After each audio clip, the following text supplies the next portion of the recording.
All right, welcome Hornet fans to week one officially of the high school football season as your Maumelle Hornets make the trip up to Batesville and we have a big matchup tonight with the Batesville Pioneers. Sorry, I got distracted looking over there, but we are just about ready for football. We are roughly I can't see any time, but a couple minutes away from kickoff, and we are excited for this one.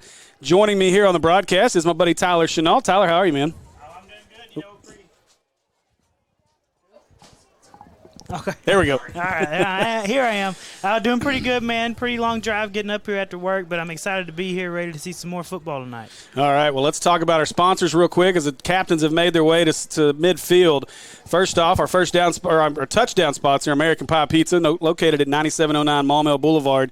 Give them a call at 501-758-8800 or visit them online at ampiepizza.com. Score a touchdown with a Hog Wild Pizza tonight. Our first down sponsor, Acre Family Pharmacy, located at 1900 Club Manor Drive, Suite 101. Give them a call at 501-274-1130 or visit them online at acrepharmacy.com. Be part of the family at Acre Family Pharmacy. Our penalty flag sponsor, PI Roofing, located at 6109 Remount Road, 501-707-3548, or visit them online at piroofing.com. Don't get penalized on your next roof repair. Choose local. Call PI Roofing today.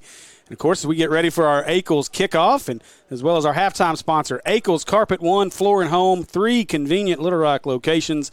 And you can give them a call at 501-214-0635 or visit them online at akelscarpet1.com. Kick off your next home improvement project by calling the experts at Akel's Carpet One, Floor and Home. All right, give you an opportunity to meet the rest of our crew. Is on our production, as usual, is Kayla Fletcher. We appreciate Kayla. And, of course, on our main cam tonight will be Kristen Henson. So, again, we are ready here from, I guess they call it Pioneer Stadium. I'm not sure they had a field name for it or something, Tyler, but a great setting for football. You got the White River just over in that valley over there. So, beautiful setting here at Batesville. First time for me to be here. I don't know about you. Yeah, it's first time here, too. You get to drive right by the White River on the way here. Like you said, beautiful. Got the mountains in the background. So pretty excited to be here. And then the Hornet defense is going to get a chance to keep that shutout going as we start. Going to start on defense. Gonna get a chance. I'm sure you hear the fireworks going off. Get a chance to continue the shutout on the first possession today. Yeah, and obviously 20-0 in game one. But, Batesville's going to be ready to do something in this one. We beat them 35-0 last year at our place in a game that they came into that game really highly rated, really ready to go. And I think it was, I cannot remember their running back's name. He's transferred since, I think, to Southside.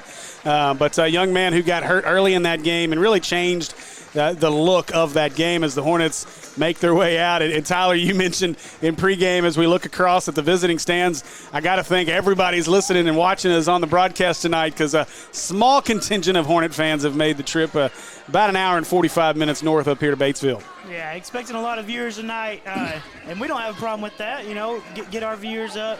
And then, one thing about the game last year, right? Batesville's a proud program. They had their state champions out from 2005 or so before the game.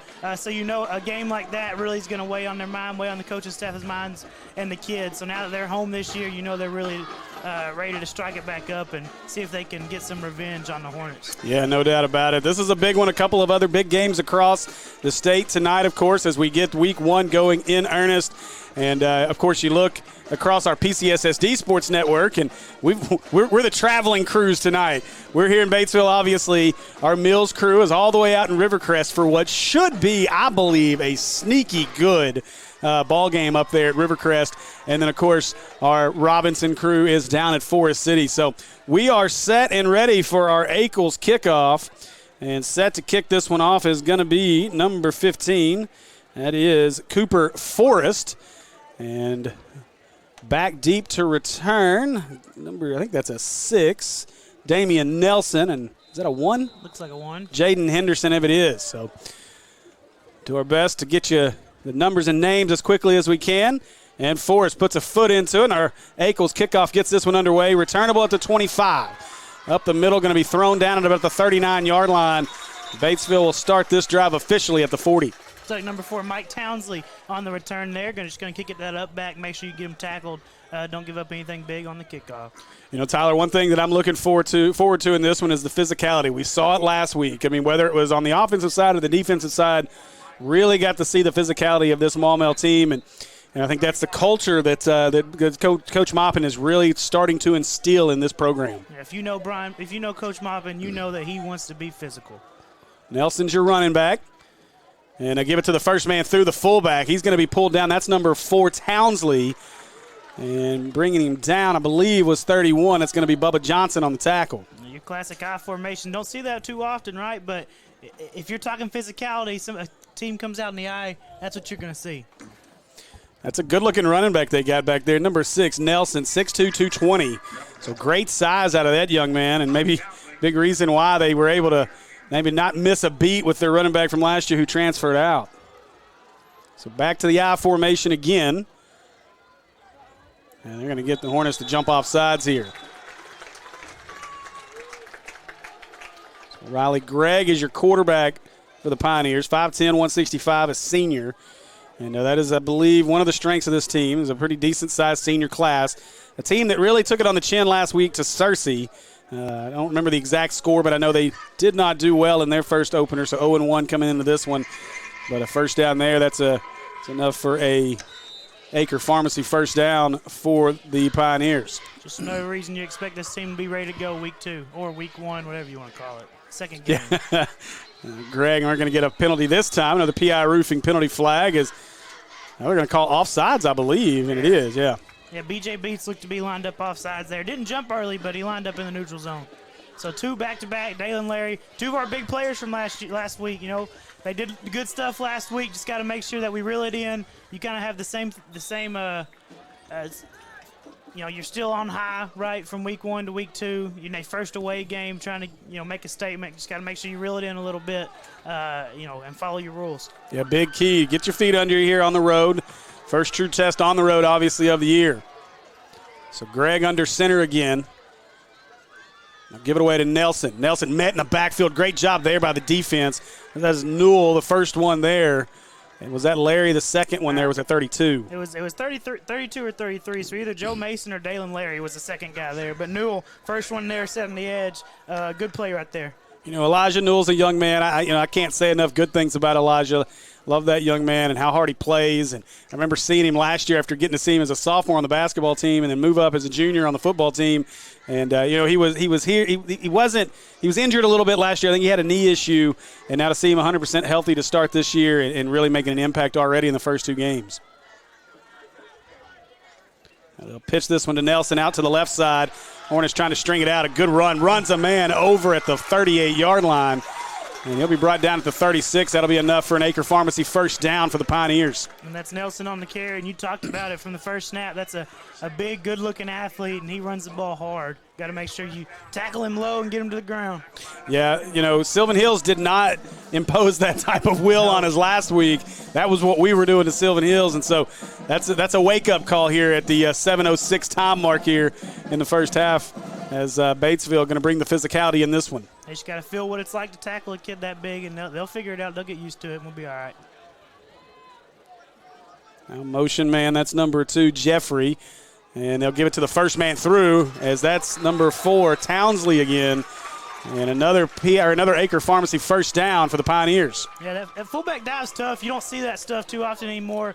We saw shades of it last week from Sylvan Hills. But they also hurt us a little bit on that fullback dive, so I'm sure Batesville saw something on film. Coach Maupin, you know, we're going to get that fixed when he gets a chance to talk to his interior defensive line and linebackers. A little substitution there as Townsley comes off the field. And they put in 46, Jacob Paulette, more of a larger body blocking back, so we'll see if they continue to feed Nelson now. Double wing. Kind of, her power out. And this time they will give it to Nelson, trying to stretch the outside, and the Hornets, had him as Newell couldn't get him down. Nelson kept his feet, but he's still going to lose about a yard on the play as, again, Newell in the backfield. Yeah, Newell there, first contact, he gets him. Just got to make sure he wraps him up. That's really good balance by the big guy there. Newell just got to make sure he holds on and gets him all the way down. But, you know, you had the rest of the defense coming, rallying, and making the play and still getting a tackle for a loss. So we got an official timeout there. I'm not sure if Cato Hunter lost he's got an equipment issue over here, so Cato has to come off the field. So they're looking at his knee pad or something. Pads. Yeah. Got to cover the knees. They'll give them one warning most of the time, but if they catch you again, you're coming off for a play to fix it. Okay, Cato's got so much leg, it's hard to keep him below his knees. He runs 2 steps, and they're back above him. Yeah. So Nelson will dot the I this time, and now actually they're going to go shotgun here. So Greg, he'll send Nelson in motion. That's where he wants to go with it. Throws the screen, ball's caught, and immediately right there on it is Barham. Jason Barham quickly to the ball as that was 23, Connor Foray, who made the catch. Great play by Barham there. He made a couple of those last week, too. Really got an eye for the ball. They didn't have a guy to block him, and he comes up and he makes a play. I got a stoppage here. As I think Batesville, I'm not sure why we had a stoppage. It's going to be 3rd down and 11. And that's a play right there. Barham coming up quick. Just got to be sure later in the game we don't let that little bubble and go get behind us. Make sure we still play to our rules, stick to our rules, and play sound football. So just under 7.5 to go. I do apologize if our time is a little off on the scoreboard. I think, Kayla, do you have it up there? Okay. Poor Kayla has no view of the scoreboard, so we're going to have to do our best to keep her updated where the time is. And now whistles blow and a timeout for Batesville. Either something they didn't like there, but yeah, we'll try and update it. She's doing the best she can, but it's tough. It's all the way in the corner. Can't see anything from where she's at. Yeah, hey, and let me just say I appreciate the hospitality of the folks here at Batesville, and talked to Coach King earlier in the week and made sure we had a good spot, some good barbecue back there as well, and so we have been treated well here as of our time so far in Batesville, and so hopefully now the Hornets can pick up a victory out there on the field. So looking across the rest of our networks to see what we got going, if anything, is Robinson at Forest City. And Robinson already leads that one 7-0 early. And let's see if we got a Mills game up as well. Look at there. Look at there. 3 broadcasts. We're on the road, but we got it going. Rivercrest actually leads that one early, 6-0. Big 3rd down right here, Steve. 3rd and 11. They drove it on us early, stiffened up a little bit right here. You can hold them, get them to a 4th down here. It could be a big win for the defense early on. So Greg will be under center, and Nelson dots the I. Greg will fake it. They're going to throw for the first time. He's got a man open behind the defense. Got behind Barham, and no, he couldn't hold on to it. And boy, Barham, that was a break for the Hornets as he was wide open. That's number 2, Jace Jeffrey, and Greg just threw it past the outstretched hands and incomplete, and a break for the Hornets. And Coach Maupin's on the sideline pointing at his eyes. Just talked about it. Make sure you do your job. They run the ball, run the ball, run the ball. But on the outside, especially paying some man coverage like we like to play, got to make sure your eyes are where they're supposed to be and you're doing your job, not worrying about what everybody else has to do. So a long field goal attempt here, 43 yards out for the Batesville kicker. Low snap, gets it up. Kick is on its way. And let's see, it is good. Field goal is good. Number 16, that is Jackson Elam, the sophomore, knocks through the 43-yard field goal. And just like that, Batesville scores on their opening drive to make it 3-0. So you would, off the foot, that one looked a little short to me, but he snuck it in there. But still, obviously you lose the shutout streak. That's going to happen at some point. But 3 points right there after big run after big run after big run. I think, it's pretty good for the defense. You saw a little bit of adversity there, able to stiffen up once you get down close to the red zone and force them to hold them to 3. I think it's a pretty big deal. Coach Maupin's got something really talk good about there and point out. Yeah, for sure. Now just clean up that. Keep your eyes, as you said, in the right spot. Don't get beat again. Caught a break there for sure. Yeah, the ball bounces weird ways, right? As long as it bounces your way, we'll be all right. Absolutely. All right, so it'll be number 16 again. Elam set to kick it off. The Hornets have got – they're going to set up for an onside kick here. It don't matter who they got back there. It looks like it's coming onside. So Elam pointing it out. Let's see if they do. They could just line drive this one. Newell goes off his hands, and he's going to have to go chase it down. And Newell's going to pick it up, and it'll be a touchback as it does make it its way into the end zone. So another break for the Hornets there, as that could have ended really badly. Ooh, well, pretty good little trick there. It definitely looks like onside. It's got the returners thinking onside too, and then just kicks a rocket towards the end zone. I think even if he doesn't touch it, I think it gets there a little bit easier. But either way, going to start with the ball on the 20, see what this offense can do. So we'll see again. Andrew Bjork at quarterback in this one, and we were introduced to the physicality of the sophomore last week. We'll see if they try to do the same thing tonight. Frost at wide receiver, Bjork, and in the backfield is going to be Jaden Worsham getting the start at running back.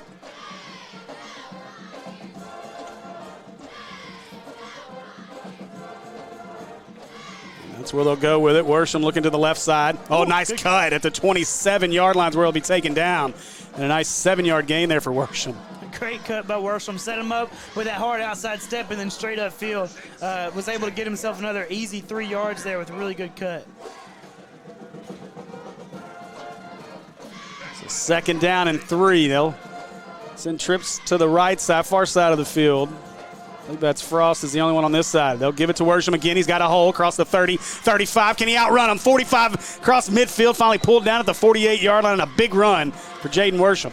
And right now, Batesville's giving them a pretty light box, especially inside. They've got the edges covered, but they just got one linebacker in the inside. So if they can get up to the second level with one of those offensive linemen, you could gash them a little bit in the run game right up the middle. So another Acre Pharmacy first down. Now Worsham to the left side as Bjork yells out the signals. There you go. Yeah, they're adding another to the box now.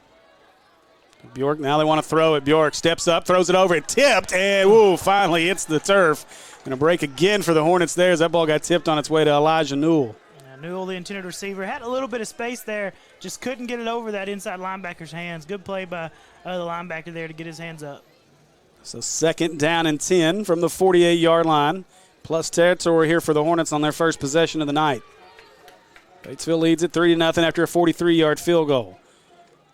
And now they'll give it away to Worsham. Worsham kind of trying to find some room, makes a man miss in the backfield, trying to get to the corner. Another great move. Look at Worsham across the 40. We got a PI roofing penalty. We'll see what that call is, as Worsham's going to be about a yard shy of a first down. I mean, that came from the back. You assume that's some sort of holding down the field, and because I didn't see what would look like a face mask, but I mean, Worsham's just putting on the moves right now. Can't touch him. I'm wondering if it was Bishop. Bishop was way downfield blocking, and I'm wondering if they caught him on a hold as he was kind of the last man down there. Where they landed the flag looks like it wasn't Bishop, more inside, because Bishop was about on the 35. So they're going to talk about it here. Another PI roofing penalty. We're getting a personal foul. Okay, you're going to have to tell me what that one is. That's a new one to me, Tyler. I mean, it looked like a helmet-to-helmet type target, and I've never heard it on an offense. You'd assume on an offensive lineman. I don't know. I didn't see it. I'd be interested to see the replay and see what we were talking about there. Yeah, I'm confused as to what that call was, but Hornets get backed up. It'll stay 2nd down, but instead of 2nd and about a yard, it's going to be 2nd and about 19, all the way back to the 43-yard line. 2nd down and 19 as our press box gets to sway in just a little bit. Now Bjork on a screen pass. Got his man, that's Frost. Frost into the middle, gets hammered over the middle. And his number 52, Tristan Martin for the Pioneers, amongst others there on that tackle. And that'll bring up a 3rd down for the Hornets. You can tell it was a good play for Batesville, and the stands were getting into it. We were shaking back and forth up here. Okay, give me a minute. Look in my backpack.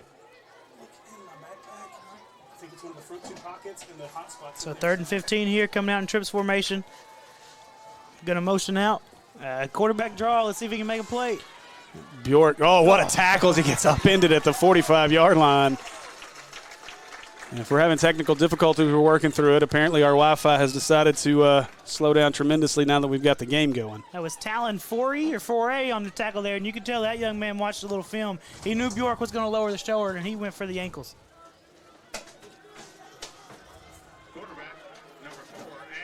So 4th down, 4th and about 9 here. The Hornets are going to go for it. Bjork, 2 wide receivers on either side. Gets the snap. He looks right.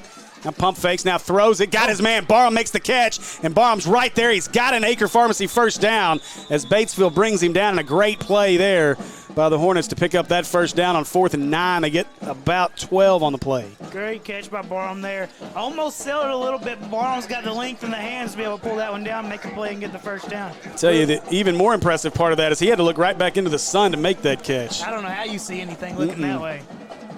So first down after the Acre Pharmacy first down. Now they'll give this one away. No, Bjork kept it. He's going to the right side. Bjork makes a man miss. A nice move. And I think we're going to get Barham for an illegal block, though, as there's a PI roofing penalty on the ground. And Barham immediately looks up, kind of throws his hands up in frustration. Unfortunately, you know when the flag comes up, the first guy to put his hands up, like, what did I do? Usually the guy that it's on. And a really good read by Bjork there on the options. Able to get positive yardage, but obviously looks like it's going to back us up. It will remain first down after the PI roofing penalty. And it'll be 1st and 19. We like that 19 number, apparently. Bubba Johnson's the running back now for the Hornets. And we've got a whistle. Now we're ready. Well, I was about to say we got a weird formation. Got the tight end on the trip side, so no eligible receivers on the right, but he's shifted over now. Down to about 4 minutes left here in the first as Bjork gets it, and that's quarterback draw. He tries to follow Bubba Johnson. A good block by Bubba. That springs Bjork for an extra couple of yards. He's got about 11 on the play. Bring up 2nd and 8. He's able to get all that holding yardage back and a couple more, so a pretty good 1st and 19 play there. There's not too many in the playbooks for that, but as long as you can get closer to the sticks and kind of get back to normal, it's a pretty good play. Johnson still your running back. You got trips to the near side of the field this time. Frost is in the middle with Barham and Elijah Newell. And Bjork gives it to Johnson, and Batesville was ready for that one. They had guys crashing. Might have been an opportunity for Bjork to keep that, but he gave it away, and Bubba Johnson's taken down. And I've talked about the box a couple of times already, going heavier in the box out of that trips with the nub side tight end. Really expecting run out of that formation, it looks like. We're getting some messages that our stream's a little slow, and we're working on that. We don't know. We had great internet to start, but I think once everything got going, it kind of drug everything down, so we're going to switch to our hotspot. Everybody gets on the internet.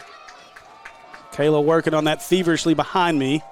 As Bjork gets it here on 3rd and 10.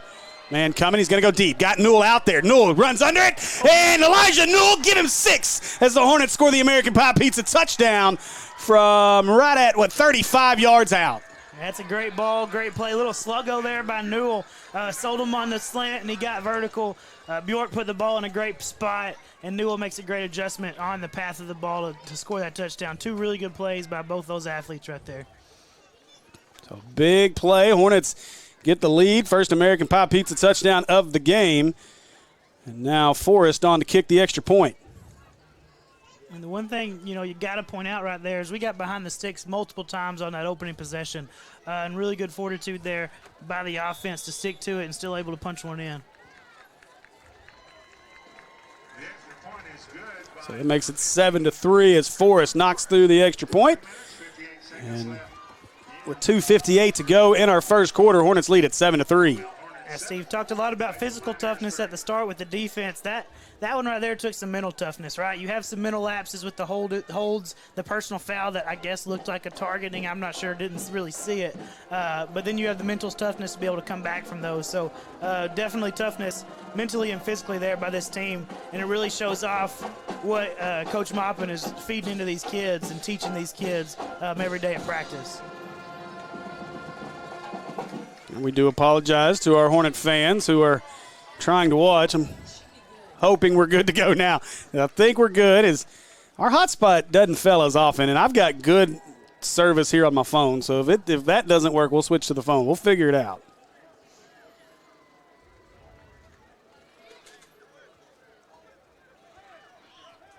As a reminder, after our American Pie Pizza touchdown, to go see our friends at American Pie Pizza. There's a Razorback game tomorrow. If you're not headed over to War Memorial Stadium, American Pie Pizza is a great place to go watch it.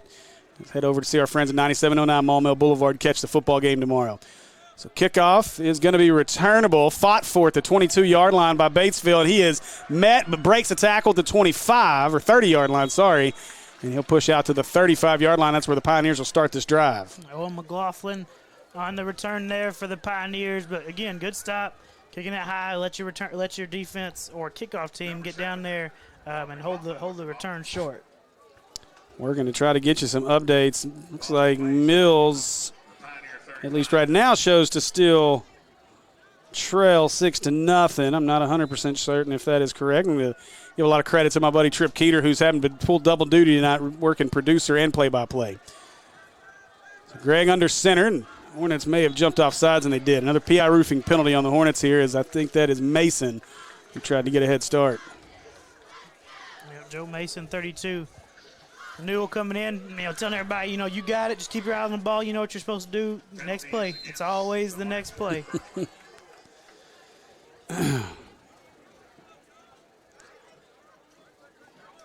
So Robinson trails Forest City with a minute to go in the first quarter, 8-7. A little bit of a surprising score there. Now Greg will fake it to Nelson. Got his man, might be. Oh, boy, the Hornets got there a little early. Barham was trying to get to it. I think the sideline wanted a pass interference as the pass was intended for number 80, Josh Keener. And, boy, Barham, I thought he was going to pick it and go to the house. I think he thought so, too. That's why he ran into the receiver. He didn't have his eyes on the receiver. He thought he was undercutting that, but the ball, it sailed out of bounds. I don't know that either of them really had a chance at it, and that's kind of why the ref kept the flag in his pocket. So good play by the ref, good play by Barnum. I thought he had a chance. He thought he had a chance at it for sure. So 2:45 left in the first. 2nd down and 5 here for Batesville. Batesville struck first with the 43-yard field goal. Hornets responded with a 35-yard touchdown pass from Bjork to Newell. Now the pitch out to Nelson on the right side. Barham waiting for him. A nice cut inside. Got a PI roofing penalty. That's going to be a hold, is what Tyler's over here signaling for us. So believe him. And in that area, you got to believe that's what it was. When it comes in right there, unless you got a face mask or something, there's not much else that you're going to see coming from that back judge throwing it in from behind the offensive line. There it is. I don't know that the white hat ever calls any other penalty than a hold from where he's standing. I don't see his live.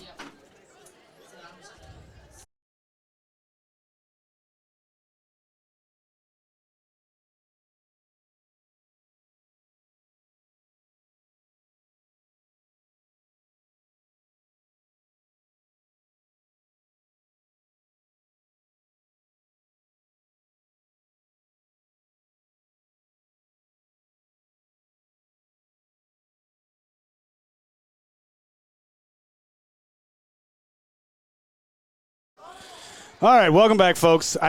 We're going to do our best here. We've gone through 3 hot spots. So what you missed was Worsham scoring another touchdown for the Hornets. It's 14-6, correct? Tyler, I can't see the scoreboard. 14-3. 14-3, thank you. Yeah, for 14-3. Hornets just got the ball back. We're in the second quarter. How much time's up there, Tyler? We got 10-14 left in the second quarter. Okay. So it's Hornet football. 2nd and 9. And Bjork, as we've got a stoppage in play here, Bjork looks to the sideline. Now we're ready.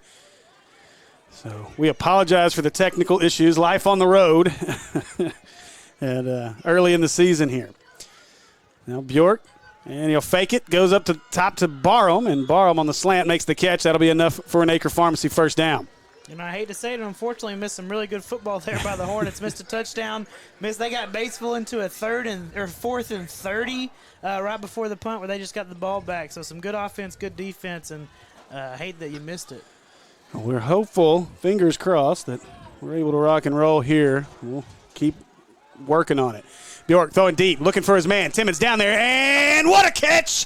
The back of the end zone, touchdown, Hornets! Man, that's a great ball. I thought he underthrew it by just a second, but Simmons went up and took it right off that D-back shoulder. Really good ball there by Bjork. Really good play, athletic play by Simmons to go up and get it. So Alan Timmons with the touchdown catch, and I missed how far out that was. I don't know, 30 yards 30-ish, so. Yeah, somewhere in there. But you're right. It was a great throw by Andrew to get that into Timmons, and Timmons a great adjustment to come down with it. And, again, Timmons was a guy last year. He was the main threat in the receiving room, and now he's got some friends out there to help. That kick didn't quite get that one up onto the tee, I don't think. And So Forrest extra points no good, makes it 20-3 here. 9:25 left in the second quarter. 20-3, your Hornets up with 9:25 left in the second quarter. Okay. I mean, that upload speed's not great, though. Okay. Sorry, still trying to work through this as we're working about every angle we can potentially figure out right now to ensure we can bring you to the second half cleanly. We're going to do our best to get through this quarter, but we're hopeful we can get through this. Thankfully, we have learned that I guess Verizon is the better option in this area right now anyway. You just get to listen live to behind the scenes of live sports broadcasting. You know, the downside of all this, Tyler, is I can't sit down anymore because I'm afraid to move a wire at this point, but we've moved our entire booth. And so I'm going to get a leg cramp before this is all over with. And I'm boxed in, so I don't have an option to stand You're up. going nowhere right now. All right, so Forrest is going to be set to kick this one off as we are doing our best here to rock and roll with this thing. But you know what the positive is? Maybe we're live now and we're getting to see some really good football. Yes, yes. Oh. What are we doing? Got the wrong ball? Whoops. Was that one? We got a deflate gate issue going on out here? That's just not where they wanted to place it. And I guess he had already set the ball and then he tried to change it. I don't know. All right, so Forrest is set to kick. Nelson, one of the return men. It'll go away from Nelson. It'll be number 1, Henderson on the return. Henderson right up the middle and room to run. Across midfield. Forrest just makes the tackle. What a job by the kicker. That's a great football play by a kicker.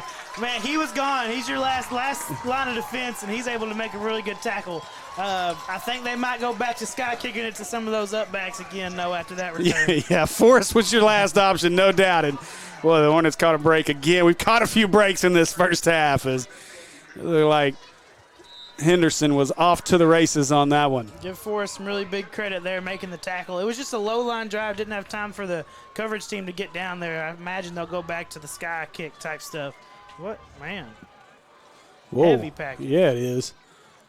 Greg, looked like the guard got an early stop, and they do call it. PI roofing penalty. I thought the guard took out of there pretty quickly before the snap, and he did.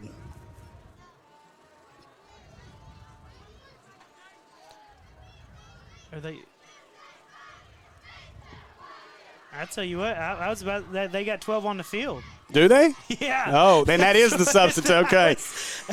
I was trying to count. They snapped it. I was like, there's no way. They got 2 receivers. They got a tight end. They got an H-back. They got a fullback. They got a running back. There's no way the math added up right there.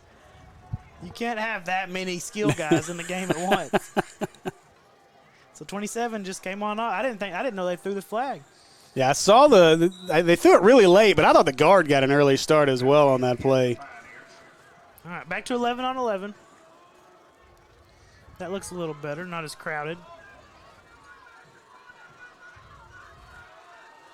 Greg will get it. He looks to Nelson. Nelson on the stretch play to the left side. Nelson, that big body running across the 40, inside the 35.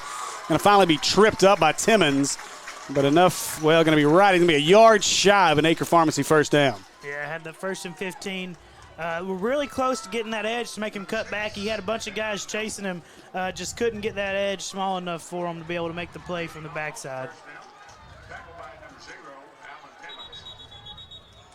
They had 12 on the field defensively there. Batesville went fast, and we weren't ready for it, trying to run a guy on, run a guy off, and I don't think he got off fast enough. Now a little extracurriculars going on after the play. And these are the things you don't want to see. Cooler heads here. You lead big. Don't hurt yourself here as we continue through this one. So, again, we apologize to those of you who have jumped back on the stream. So far, everything's working beautifully, Kayla's telling me, so makes me very happy to hear. And Kayla's watching the game on the Wi-Fi that stopped working for us. We have no idea what's happening right now. But now I kind of understand why Coach King said I'd bring a backup option. So that 12-man's going to give a first down. 9:07 left to go in the second quarter now. So another Acre Pharmacy first down here for the Pioneers. Again, I'm disappointed that we weren't able to bring you all 3 of our American Pie Pizza touchdowns, but that doesn't mean you can't go to American Pie Pizza and celebrate them. And right now you can still make an order if you go to ampiepizza.com, and Tamsy and the folks will get you all taken care of for the second half. You can always go to American Pie Pizza. Nothing else, get you a Pizookie. Now the first man through, Townsley has it, and not Townsley, that's 46. That is Paulette who carries that one up through the middle. He'll get about 3 on the play. It'll be 2nd down and 7. Yeah, Joe Mason there on the play, clogging it up in the middle. Got a couple yards, but he's able to slow him up and get him down. Reminder to joining us at halftime for our Akel's halftime show, as we'll have some stats from the great Jim Ashley there at the half, as he's in the booth next to us. So we'll have our stats, and then we'll also give you some scores from around the state.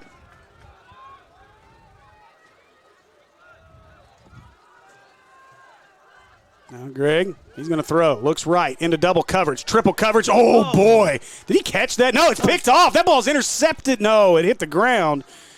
And Timmons may be banged up. That was a dangerous play, and Timmons is banged up on the play. I think maybe he came down on the football. That's right. Timmons, he might have landed on the ball. He might have just landed flat on his back and knocked the air out of him. Hopefully it was something like that. Well, what a game as we expected up at Rivercrest. Rivercrest leads Mills right now 20-14 in the first half. I'll tell you, that fall was a little scary. I think part of it was just you expected something to be hurting right there, and he may have got some air knocked out of him, may have landed on the ball. But he got up fairly quickly, and he's walking off. Timmons, okay. Yeah, Timmons might have had he was going for a Natural State Sports top 10 on that one, is trying to outdo Bubba Johnson in our bully touchdown from last week that got number 1 on our list. So yeah, if he catches that one, I think it's an easy number 1. Unless something else crazy happens. That would have been pretty crazy. Try to get you an update here from Forest City, as Robinson has now taken a 17-8 lead with 4:11 to go in the first half of that one. It was one that not many expected much out of. Thought Robinson would roll through it, but give Forest City credit for keeping it close in the first half. Batesville's got tackle over here to the left, and they're going to throw it out of it. They're bringing pressure. Johnson chasing him down. Got a man open, and he dropped it. Had a man open out in the flat. That's Paulette, the fullback. And so it'll bring up a 4th down. Yeah, had him wide open there. He catches it. He's going to have to get north and get a few yards to get the first down, but he has a chance. But they were. Are we going to go? They're going to kick it again. They're bringing the kicker out here on 4th down. This is going to be another long one. He hit from 43 earlier. This one looks like they're going to put it down at about the same spot, 42.5-ish. Just outside the 32-yard lines, dead center of the field. So we'll see if he can hit another one. That's a false start. Boy, how did they not call it? Kick is on its way. This one's a much better kick than the first one. Bounces off the crossbar and over. And that one is good to make it 20-6. So even though they got away with the false start. They got away with 2 false starts. I mean, the right tight end or whatever stood up, and then the right wing stepped down. That's 2 false starts on one play they didn't call either. So 20-6 now. We've got some fireworks going on over there, so that's a neat little addition. And we had that. Where was it? We had that at earlier last year. Oh my goodness, where did we go? BB, where I thought they caught the field on fire during the fireworks that they had at BB last year. You know, I don't want to think about that. Every trip to BB last year was an adventure. I remember the Mills game, and we got stuck out there till we ended our game, left Maumelle, went home, dumped our stuff off, and drove to BB and still made it for the second half of that game. Ooh. That was a long, long night. Let's see what kind of kickoff they do here. Set it up for an onside kick. Could kind of do it again. We'll see how he kicks it this time. Yep. This one gets through as Bubba Johnson's got it. Yeah, Bubba going to be wrapped up, be thrown down at the 41-yard line. And no, he never actually went down. Showing them strong legs again as he kept his feet, but forward progress ended at about the 42-yard line. Bubba said he doesn't go down. Townsley on that tackle. So 20-6 is our score here in the second. 8:01 left to go. As Be Hornet football. Let's see if we can get another score here before the half. Obviously, plenty of time to do it, and the offense has been clicking here in the first half. Hopefully, we'll get it on camera for you this time. So Bjork's got Worsham with him. Bringing blitz off the corner. Fakes it, throws it out to Barham. Barham makes the catch, gets a good block. And Barham's going to be close to another Acre Pharmacy first down, and he's got it out to the 45-yard line. They're going to mark it at the 46. Yeah, that's something I think Coach Bertram saw it, because we saw Bjork right before he snapped the ball kind of check with me, and we called that little bubble. Saw that we are getting some pressure off the edge, get it out of there quick, replace that guy that was missing. And now this offense is looking pretty lethal. As Bjork claps, gets it, the sophomore looking over the middle, wants Barham, overthrew it, tipped, and no, ball hit the ground, going to be incomplete. Batesville trying to sell the interception. That ball definitely hit the ground. I'll give them credit for trying to sell it. Yeah, that was a high traffic area Bjork tried to fit it into there. Had a lot of Pioneers, had a couple of Hornets. That would have been a tough one to get in, whoever he was trying to get it to. Yeah, Bjork looked kind of in between where he wanted to go with that ball. In the last second, just kind of tried to pitch it over to Barham and right off the fingertips. I think if he has another half second there, Barham was going to come open on the other side of that drag, but just tried to get it out. Felt his timer start to go off.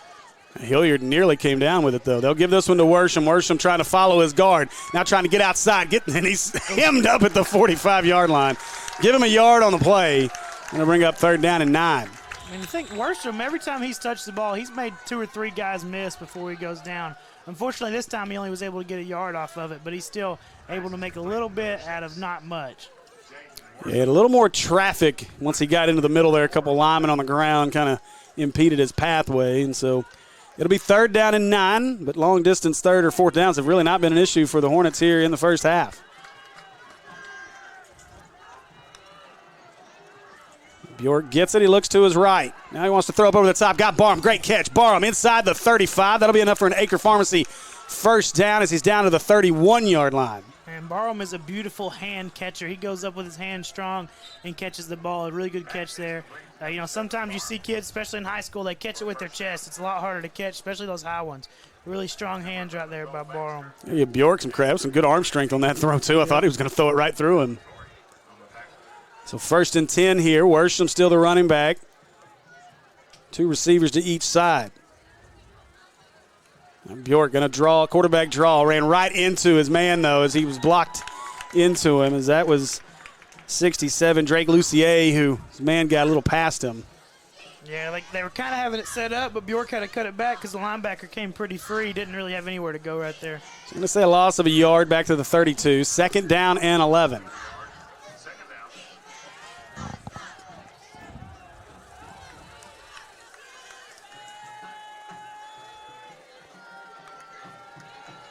Bjork surveys. He'll give it away to Worsham. Left side, and good pressure this time by Batesville, but Worsham outruns it. Worsham breaks the tackle inside the 30 across the 25. And Worsham going to be finally brought down at the 23-yard line. And Tyler, that's an impressive run by Jaden Worsham. Man, I told you, Steve, it's not a Worsham run tonight without him breaking 2 or 3 tackles. First, he just outruns the 2 guys that were in the backfield immediately, and then makes a couple guys miss once he gets past the sticks.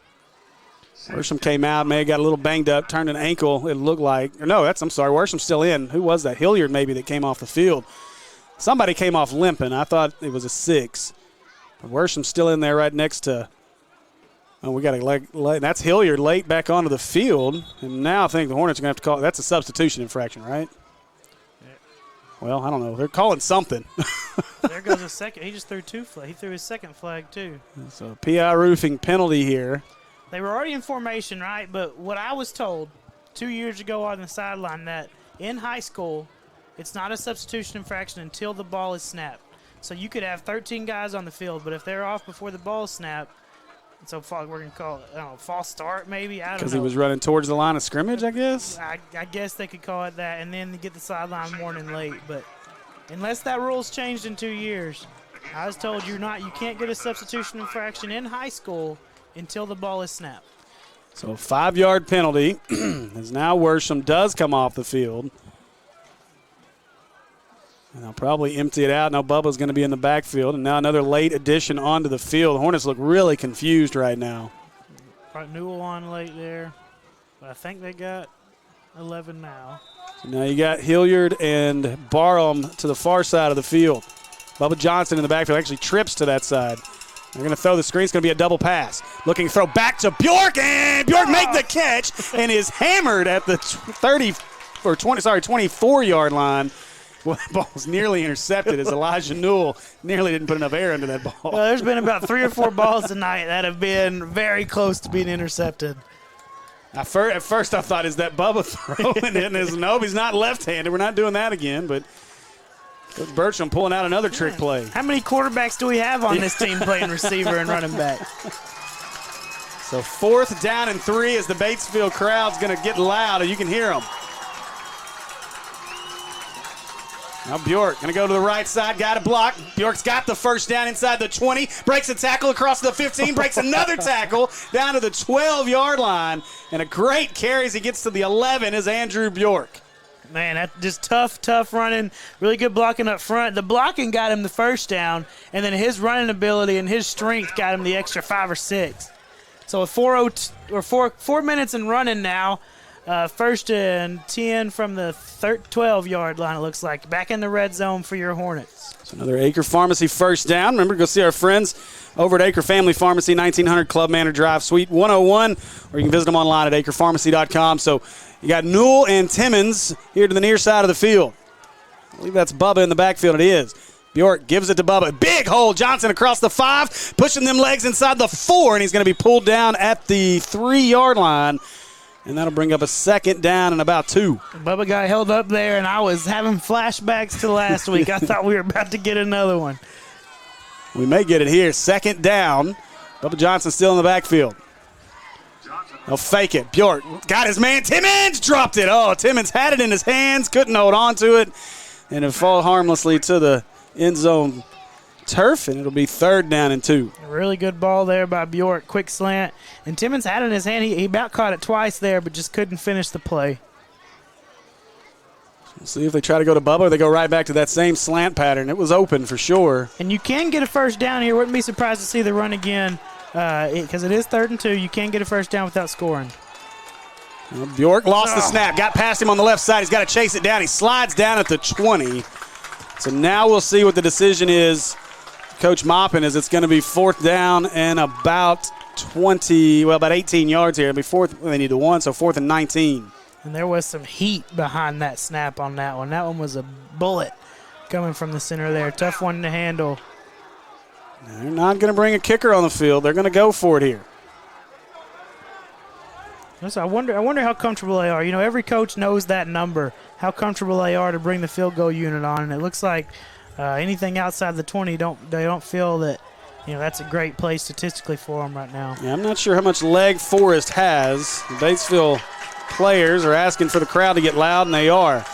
Bjork's got it. Looking upfield. Going to throw it up over the top. Got his man. Worsham open. Oh, and Worsham couldn't hold on to it as he drops it in the end zone.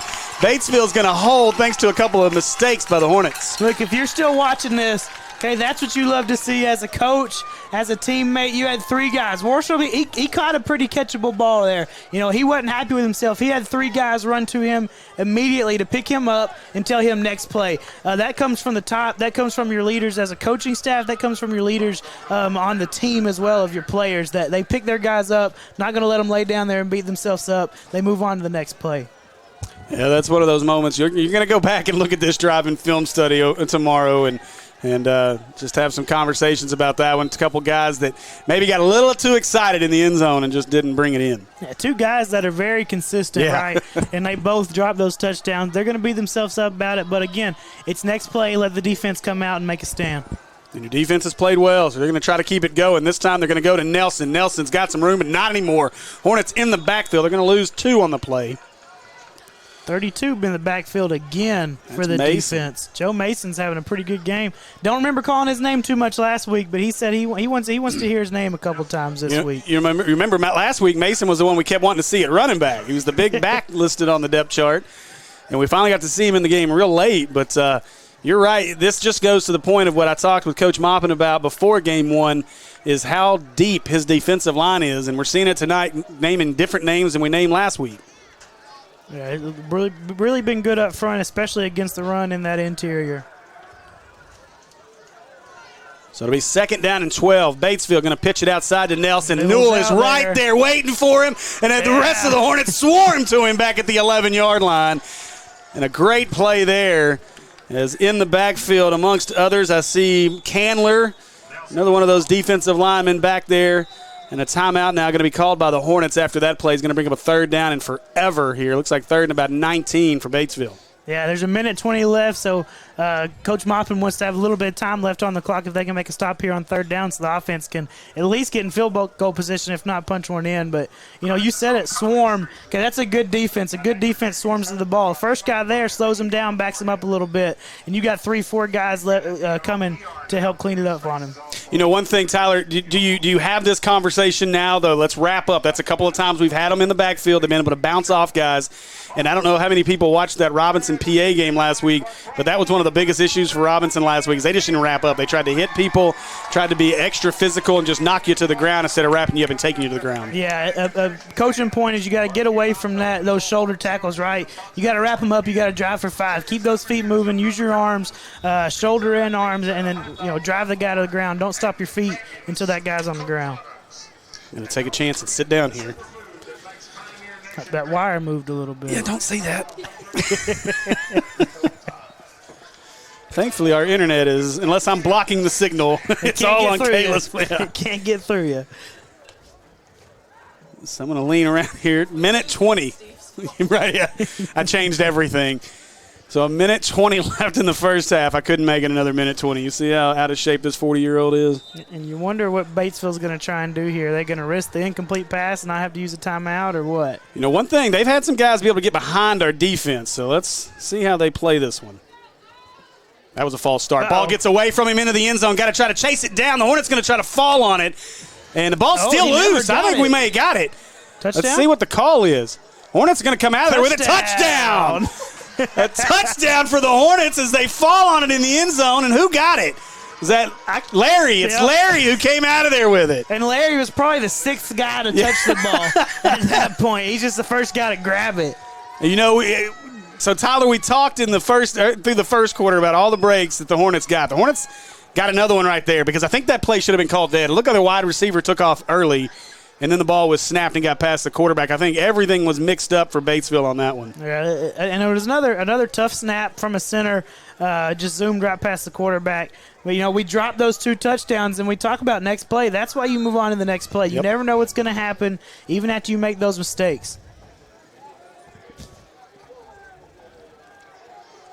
So Forrest on, I believe. Are we going to try the extra point? No, we're not going to try the extra point. I'm not sure if an injury after that one earlier. We're going to go for 2. Or give it to Worsham. Worsham up the middle, runs into a man. Now they're going to try to push him across. Let's see what the call is. I think he's short. I don't think he did. Our linemen are trying to lobby for it, but no. Extra point is no good.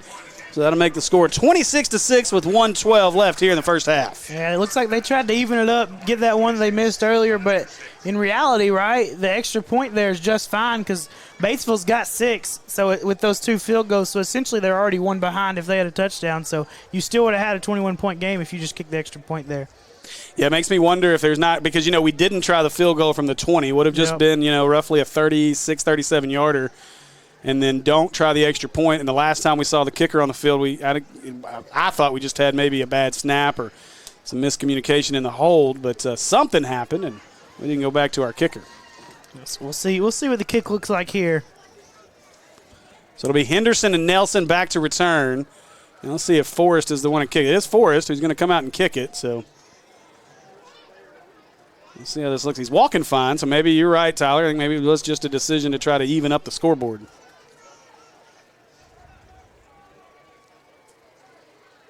See if we go back to the sky kick on this one or they try and kick it deep again, even though we had a close call last time.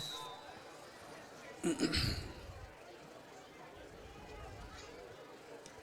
it looks like at the half, kickoff is deep. That's Thompson trying to get around the corner, Henderson, and he does. Henderson across midfield out to the 45 in great field position here.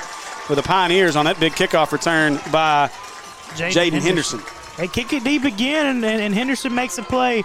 Wouldn't be surprised they get in at halftime. They talk about that as a staff, and they go back to those little sky kicks because they were given good field position. They were about the 35 on those sky kicks, but the risk of a guy breaking one's not near as high when you kick those upbacks as opposed to the returners. So 1:04 left in the half. Batesville looking to try to score here. It'll be Hornets will get the ball to start the second half. So Batesville probably wanting to score here. One timeout left. They'll get the snap. They're going to hand it to Nelson. Nelson right up the middle running physically. He is met by another swarm of Hornets, but he is driving them feet inside the 40 to the 39. They'll blow the whistle. Boy, Nelson's a strong young man. Big, strong athlete there. Good by the defense. Somebody holding them up. The rest of them getting in there. And I saw a couple guys ripping at the ball. You get an opportunity like that, you want to try and get your hands in there, get the ball out. But good job by Nelson there to hold on to it. 2 arms, some security with the ball. We'll see if Batesville tries to put it in the air. They're back in the I formation. They've beat us a couple times, just haven't completed it. Greg gets it. Now they will try to go deep. He's got him. Throws it up into coverage. Triple coverage, and that's going to be intercepted easily. I think that's Frost with it. Frost going the other way across the 30. 35, looking to try to get some help. That's Nelson who's going to throw him down at the 38-yard line. Another turnover takeaway for the Hornets. And we'll have the ball again here with about 14.2 seconds left in the first half. And that was just thrown up. That was a prayer thrown up in a triple coverage. Not too often do those end up good for an offense. 14 seconds. Are we just going to try and chunk a couple deep? Yeah, I got to believe, I don't know. Maupin's an aggressive guy here. I think he'll probably take a couple of shots down the field and see if they can at least get in range to maybe throw one into the end zone at the end of the half. They do still have 2 timeouts because of that bad snap by Batesville down where we scored a touchdown on the fumble. They saved a timeout, still got 2, so they probably got 3 plays in them right here if they're efficient with it. You got Timmons, Hilliard, and Newell to the far side of the field. Frost right here on the near side. Worsham's your running back. Bjork's got it. They're going to throw it. Bjork looking, throwing deep. He's got a man open. That's Timmons. Timmons runs under it. 20-yard line, out of bounds there as he bobbled it and brought it in a huge play for Bjork to Timmons. And, he had me worried again. And 4.4 seconds left. So 4 seconds, enough time to run one more play, get somebody in the end zone. Much more manageable now from the 20. Bjork can reach the end zone for sure from where we're at now. Man, I'd go right back to that same route. They're going to switch sides here. They're going to have Timmons here on the wide side of the field, which is the near side this time. Worsham will come off the field as he'll be replaced. I believe that it is Bubba Johnson who's going to come in at running back. But I would try another look at that same exact route as Timmons was easily able to beat his man and get open. Yeah, schematically it was really good. Got the safety to turn his shoulders and turn his back to Timmons and had no help over the top at that point. So same formation except trips are to the near side this time. Bjork's got it. Bjork, he's going to look to Frost. Frost got away with a little push-off. And no, that was the home clock. Clock operator, 100%. There was a second left when that ball hit the ground. There was no doubt a second left. Yeah, that throw was a little short, but that'll do it for our first half of play. We're going to take a quick break here, and we'll be back with our Ankles halftime show in just a few minutes. Labor Day sale at Ankles Flooring and Cabinets. Take advantage of store-wide savings. Carpet, Tile, cabinets, and more. Up to 50% off. Sales tax paid. See store for details. At Ankles Flooring and Cabinets, we make it beautiful For less. for less. For less.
All right, welcome back, folks. If you had to jump on our new stream that's not dropped, we apologize. As we're bouncing between internet sources. One works for a few minutes, then stops working. We'll use a different one. It stops working. So fingers crossed this one works for the rest of the second half for you, and we won't have any other issues. But thanks for joining us for our Akel's halftime show as your Hornets lead this one 26-6.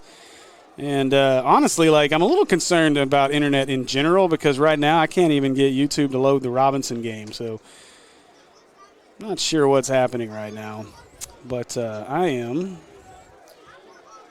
You know what? I'm going to start by we'll take a look at our stats from our first half. Thanks to the great Jim Ashley. I want to say thanks to my buddy Jim Ashley as he's got our stats here for us. Jaden Worsham leading the way rushing-wise, 7 carries, 62 yards, and a touchdown. Andrew Bjork, 6 carries, a net of 16 yards, no touchdowns. That's the leading rushers for the Hornets. Passing-wise, Andrew Bjork, 10 out of 16, 179 yards and 2 touchdowns. A very good first half for Bjork. And Elijah Newell was also 1 for 1 for 0 yards passing in that first half. Thank you, Kayla Robinson, up 17-8 over Forest City. Has it updated on your end too? Yeah. Still 17-8? Okay. I don't know why, but I don't hear him very well. Oh, he's muted. Okay. That might be why. Okay, that fixes it. Receiving-wise, Alan Timmons, 4 catches, 88 yards, and a touchdown. Barham, 4 catches, 52 yards. Elijah Newell, 1 catch for 35 yards and a touchdown. And Frost had a catch for 4 yards. On the Batesville side, rushing-wise, Townsley, 2 carries for 17 net yards. Damian Nelson's had 9 carries for 27 yards, but he's had 16 in losses, so a net of 11 total yards for Damian Nelson. Jacob Paulette, 1 carry for 2 yards, and that basically rounds out the rushing stats for Batesville. Passing-wise, Riley Gregg, 1 out of 8 for a net of 0 yards and 2 interceptions in that first half. Ooh. And, the scary part about that is he had some guys open a few times. Things kind of went downhill as we got to the second quarter. But, he had some guys open there early. Yeah, a couple of drops that cost him some yardage. But, Bjork had a couple of drops that cost him a touchdown, too. So he could have 3 on the stat line. So another update for you across our PCSSD Sports Network. Mills and Rivercrest tied at 28. Is that game getting close to halftime? So, again, that was a game that was a good game last year. In the second half, Mills kind of was able to pull away. But Rivercrest's got a good squad this year. That's a sneaky good game. And so, as advertised so far in that one, trying to get to our Fearless Friday scoreboard over here is apparently maybe I forgot to pay my phone bill. I don't know. Nothing's working for me right now. That all makes sense now. He didn't pay the bill. That's why nothing will work. Sorry, y'all. No, the Fearless Friday, I'm not getting a scoreboard, so thank you. I don't know what is happening. I paid my bill. Now. Thanks, I appreciate it. So I don't care about that game. Bryant leads Missouri Christian Brothers 38-21. Cabot over Bentonville West 14-3. Greenwood over Northside 42-0. Pine Bluff leads Central 33-7. And I saw on Twitter, or X as it's now called, that Courtney Crutchfield, best athlete in the state, had a 92-yard rushing touchdown in that one. 39-7, Pine Bluff leads. Fayetteville leads North Little Rock at the half, 30-20. Conway over Bentonville, 21-10. Jumping down here into some 5A action in what used to finish the season off in a big-time rivalry game between Vilonia and Greenbrier in the second. Greenbrier leads that one 21-6. Another good one going on out in West Little Rock, right down the street from Robinson High School, but out at Little Rock Christian. Shiloh Christian leads the Warriors 21-16 at the half. I know that's the 103.7 The Buzz game of the week. My buddy Kyle Sutherland out on that call, so hopefully they're having a good time with that one. Mountain Home leads Harrison 30-14. PA trails Madison Ridgeland, Mississippi in the second quarter 21-10. Newport trails BB 35-8. That one's at the half. Warren and Whitehall all tied at the half at 13 apiece. And looking across any other specifically interesting 5A scores, Lakeside leads Russellville. That one's 24-12. And you can head over to the Fearless Friday scoreboard to get your scores. As let's see, that one's showing 30-28. Maybe Mills got a 2-point conversion. I'm going to jump over to YouTube and see if my non-paid bill will work. Yeah, while Steve's looking for that, if you're watching on the field right now, Maumelle's working on their sky kicks to about the 30. We figured going in they'd kind of make that adjustment, so they got the kicker out there working on those sky kicks. Don't want to kick it deep anymore. Had a couple of scary ones there. Yeah, so Mills, again, leads 30-28 with just 30 seconds left in the first half. And I got to tell you, you can pretty well count on a Mills game to go till pretty late. And unfortunately, I feel really bad because that was our longest trip of the night. So I'm going to be up quite late tonight, a big reason why I will not be at the Razorback game that got moved to noon tomorrow, because I'm going to have to wait and make sure all of our crews make their way home safe and sound tonight. And we'll be waiting on our folks from Mills probably pretty late into the evening. Oh, yeah. See, I'm glad you got to do that because I got a date with Shiloh going to that game tomorrow. You guys enjoy. PCSSD going to be well represented in that game. Obviously, Zach Williams from Robinson High School. He'll be playing in that one. But we're really excited as Maumelle Hornets, our buddy, our guy, Andrew Big Baby Chambly, getting the start at left tackle. Big time. And, yeah, that's huge. Really excited for Big Baby to have his opportunity. But you know what else is cool? I don't know how often you listen to the Buzz. Most of us listen to it pretty regularly. Yeah. But you know, in the day and age of NIL, these guys get opportunities. And Big Baby is the Tuesday representative for the University of Arkansas with Randy Rainwater and Drive Time Sports every Tuesday. And really excited. And I remember when he was on and was interviewed by Randy and the guys over the summer. And it was an incredible interview. He just does. He's such a well-spoken, great young man. It's funny because every time I've ever had a conversation with Big Baby, it's usually one-word responses. And, now you get him on a mic and he'll talk. He'll get to go. And we learned that last year during our homecoming game when we brought him and Nico in on our broadcast, and we're hopefully going to be able to do that again this year. But, I told him afterwards because they just raved about how great of an interview he was. And I messaged Big Baby. I said, you're getting a lot of love for your interview skills. I'd like to think that we had a little something to do with that with all those post-game football or basketball interviews we had with him during basketball season, our first year of doing Maumelle basketball. So we're excited for Big Baby to have that opportunity. And that's just another, Tyler, that's been a side piece of something that I picked up. I remember talking to Jason Lanier. He's the father of Jacob Lanier, very highly recruited, who, by the way, congratulations to being moved up to the number 5 ranked point guard, or number 5 ranked shooting guard in the class of 2026. So ESPN ranking him there. This isn't some it's not us. Yeah, and it's not some no-name outfit.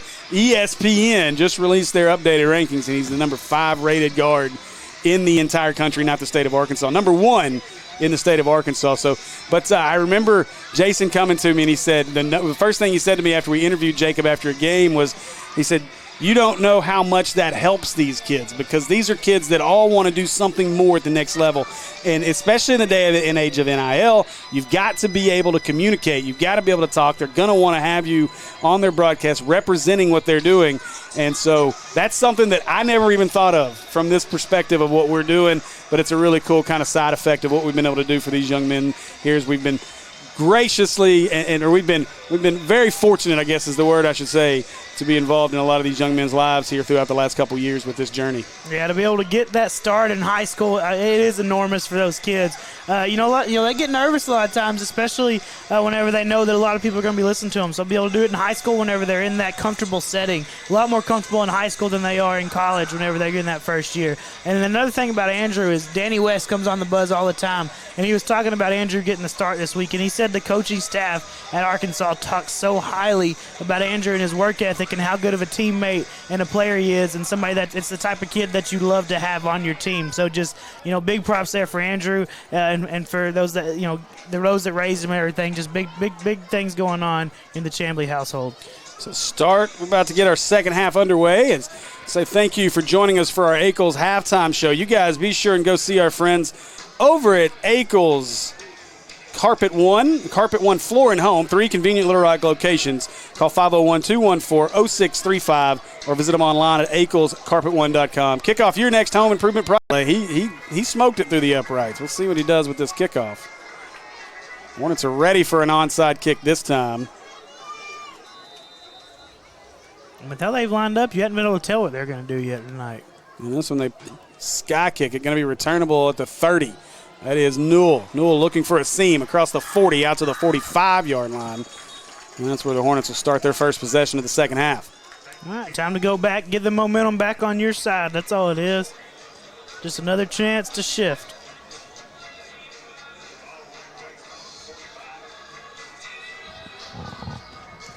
See if there's any adjustments defensively by Batesville. Maumelle kind of got to do what they wanted to do. They could run the ball and then just make adjustments whenever they added a guy to the box and throw it all over them. See what adjustments they come out with. See what changes they make to try and stop this offense that's been pretty potent in the first half. Yeah, and important to respond here. I mean, this is an opportunity. Batesville came out, kind of tricked you with the onside, punched you in the mouth with a good drive. You got to respond here if you're Maumelle. And Bjork fumbled it. Ball's on the ground. Bjork's going to fall on it. So the Hornets will recover, and boy, an ominous beginning to the second half for the Hornets right now. Yeah, it's not what you like to see. Hopefully you can get it right. We've done well being behind the sticks all game. Hopefully we can keep it up. Well, 2nd down and 12 is Worsham in running back. He'll be next to Bjork. Bjork gets it, and they'll give it to him. Worsham bounces down to the 45-yard line. Back to the original line of scrimmage. It'll be 3rd and 10. Yeah, had a little read option there, and it was played really well by the edge defender there. He just kind of stayed his ground, made sure he could tackle either person, and ended up with the ball. The guy that made the tackle, I think maybe number 3, was getting a little mouthy toward the white hat. Told him that he needed to reel it back in before he got in trouble. Now the Hornets will bring Bubba Johnson into the game. Nelson runs onto the field late for Batesville. They match stats, and Nelson's coming after him here. Bubba next to Bjork. Nelson coming. Bubba picks him up. Throws it to the left side. Got his man. Great catch by Newell. Oh, Newell stepped behind the first down. Now he's got the first down again as he crosses the 45 down to the 43-yard line. And that'll be an Acre Pharmacy first down for the Hornets. Made a couple guys miss and was able to get about an extra yard, but made you hold your breath for just a second when he went back behind it. As soon as he stepped backwards, I was like, no, don't do that. I was waiting to see Nelson get some play on defense, but looked like they'll bring him in passing situations, but we had 2 guys on him. He didn't really have much of a say there in that play. So Bjork now looking to his left. Frost makes the catch at the 45. Cuts inside. Nice move. Across the 40. Breaks a tackle at the 35. Another great move inside the 30. And Jonathan Frost. And, boy, what is 11 doing for Batesville? No. He just stopped playing. And that's how you get really hurt in football. Okay, you get hurt on a couple hits, but you also get hurt when everybody else is playing and you just kind of pause. That's when you get rolled up. That's whenever a lot of leg injuries start to happen. So he got lucky there because he about got rolled up from behind whenever that pile came back towards him. Yeah, Bo Baxter just stopped. I don't know. He got banged up, obviously. That was interesting. So Bjork gets it, and he'll give it away to Bubba Johnson. Bubba Johnson up the middle, and he'll fall forward for a gain of 2 after the Acre Pharmacy first down on the last play. And we started behind the sticks again with the 2nd down, but still making plays. And, our skill guys have been extremely efficient in making guys miss. One thing Batesville's got to be upset about defensively is how many missed tackles they've had. Because they've had us dead to rights a couple of times. We just make a guy miss, put our foot in the ground, and make a play. So 3 receivers in this set. Bjork gets it. He'll give it. No, kept it. And Barham, he overthrew him. And Sells on Andrew just a little bit. Man, had great position on the inside there by Barham and just missed him a little bit. You're going to have a couple like that, but come back 3rd and 8, make the play this time. You guys do us a favor, start sharing out the new stream link. We do apologize. Got a good number starting to grow again as we get our second half underway. Had to change things up once again, but I think we're good, at least for the next bit. Hopefully for the rest of the ball game.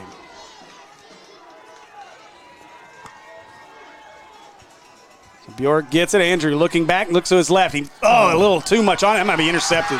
It was. Batesville made a great play off the tip, and that's 11, Bo Brooks, who stopped playing earlier, makes an interception there and a turnover by the Hornets, and this ominous second half continues for Maumelle.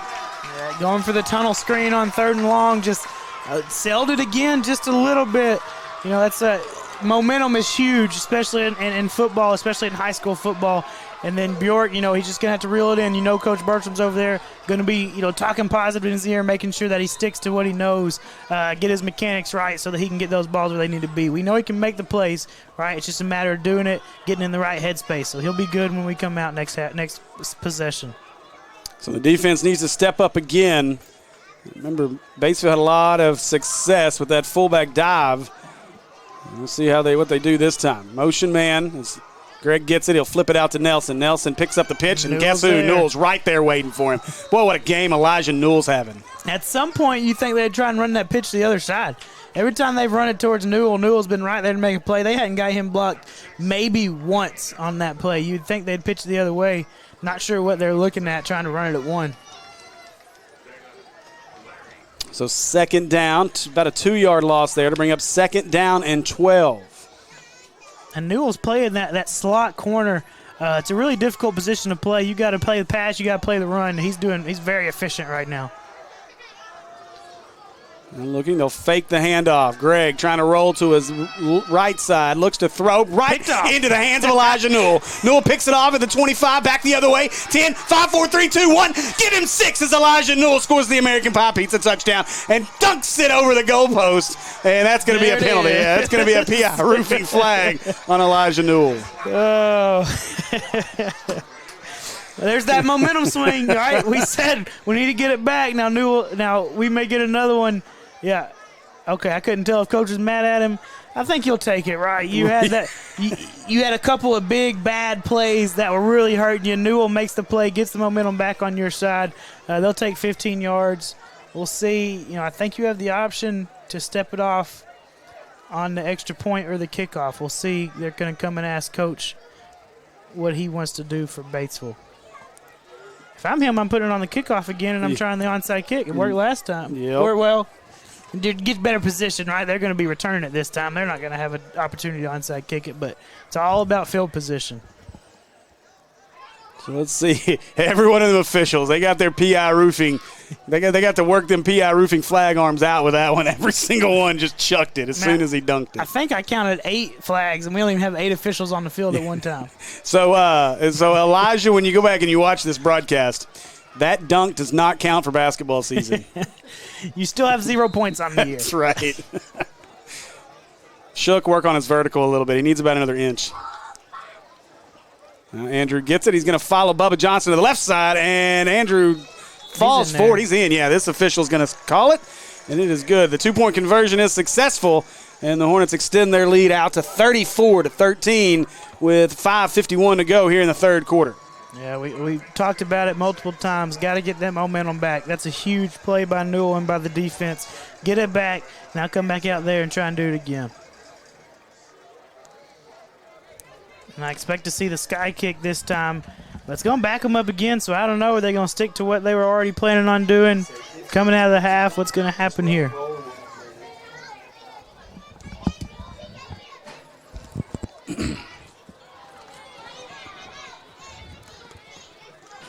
So big momentum turn there. The Hornets needed that. It's been kind of a sluggish, tough start to the second half, and so good to see the guy that we've been talking about this entire second half, Elijah Newell.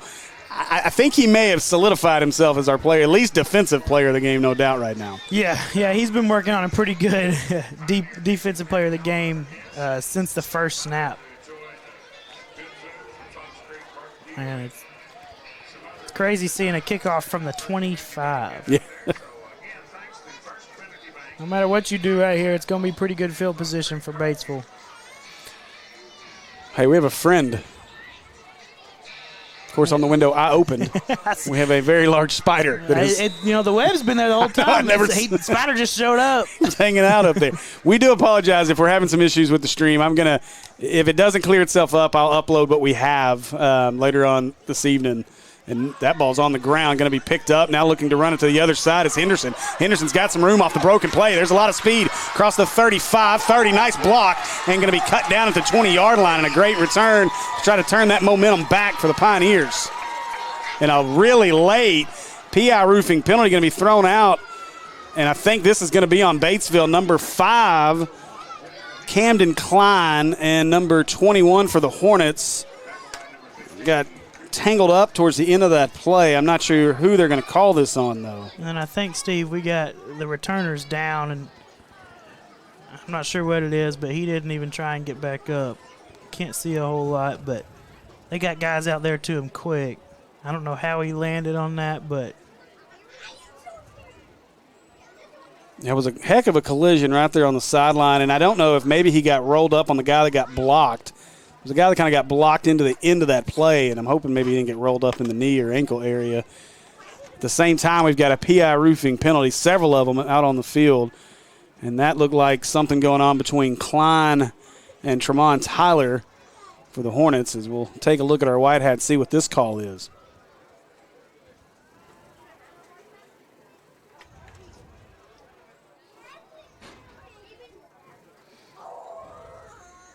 It might be kind of serious down there. And then the rest of the team may be going down to surround him. Yeah, that's not good. Yeah, they don't want it. Don't want to see. It's not good. Yeah, that's not a good thing there. Let's just hope this isn't as serious as it's looking.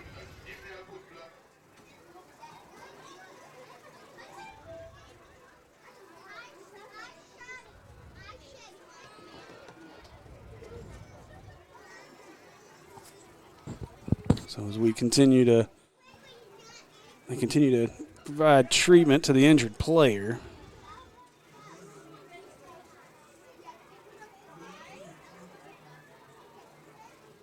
I've actually got a look here, as that's Henderson, I believe, who's still down, and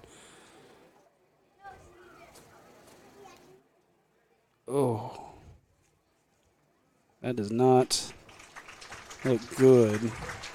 Henderson is up. Oh, buddy, I tell you what, Tyler, I actually think this may be a head injury. If you look back at it, Henderson really hit his head hard on the turf at the end of that tackle and then never moved. He looked unconscious. Yeah, that's a scary hit for Henderson. Henderson is up. He's walking off the field under his own power. Definitely looks woozy, though. And that's a telltale concussion right there, probably. But good to see him up as you hear the Batesville fans giving him a round of applause. They have not taken his helmet from him yet, but they're going to take him directly down here to the trainer's table. They'll take a look at him. But, yeah, Henderson, that was a tough, scary-looking hit when he hit the ground.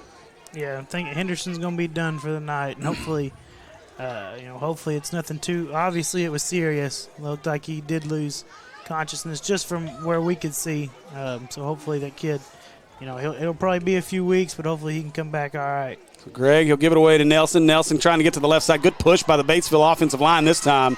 And a great job by Karsten Hilliard to get in there and make that tackle. Go back. We never want to see somebody get injured, but I want to say what a great job to our camera woman, Kristen. I got to give my wife credit, but great job by Kristen there on our camera, because she had that one right on her sights. It was a great job. So unfortunate injury for Henderson as they continue to work on him over here on the sideline, and he may be getting sick right now. I don't really. It's possible. Yeah, it's what it looks like right now. So I would assume we're going to see him probably leave the stadium here pretty soon. Get him out of the lights at least. Yeah. So Greg under center, and the Hornets jump off sides. So PI roofing penalty, and he's not going to be able to hide it. No. Nope. You're going to see that one. And that's Harris who jumped off. And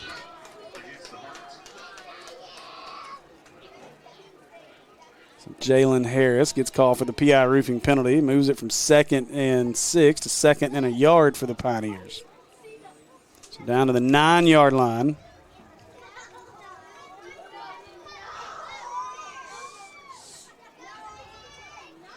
And they'll pitch this one out. Nelson makes the catch, cuts inside. Another move into the 5, down to the 3, maybe the 2-yard line. It'll be 1st and goal for the Pioneers after the Acre Pharmacy first down. Couldn't tell, but it looked like they finally ran that pitch away from Newell, and it was a little bit more successful for them.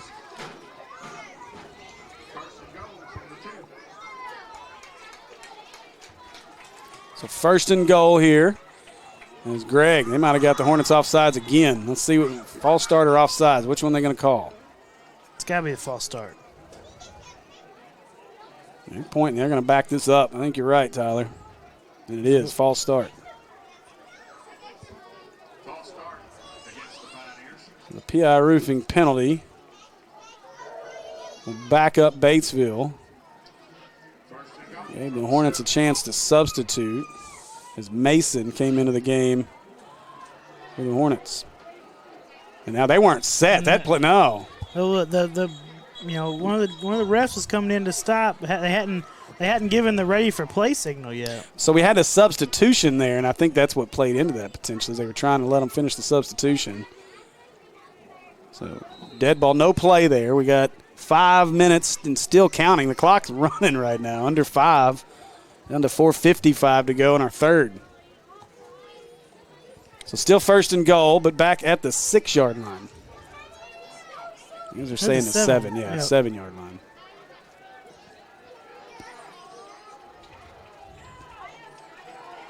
Quickly under the ball, got a motion man. And they'll pitch it to Nelson, left side. Oh, what a play. Nelson did a good job to break it, but what a play in the backfield, as that's Timmons who got in there and made a play. Timmons able to at least slow him up and again let the swarm get there to finish off the play, especially on a big guy like that. You got to have somebody in there to slow him down. Timmons wasn't afraid to put his head in there and trying to make a play.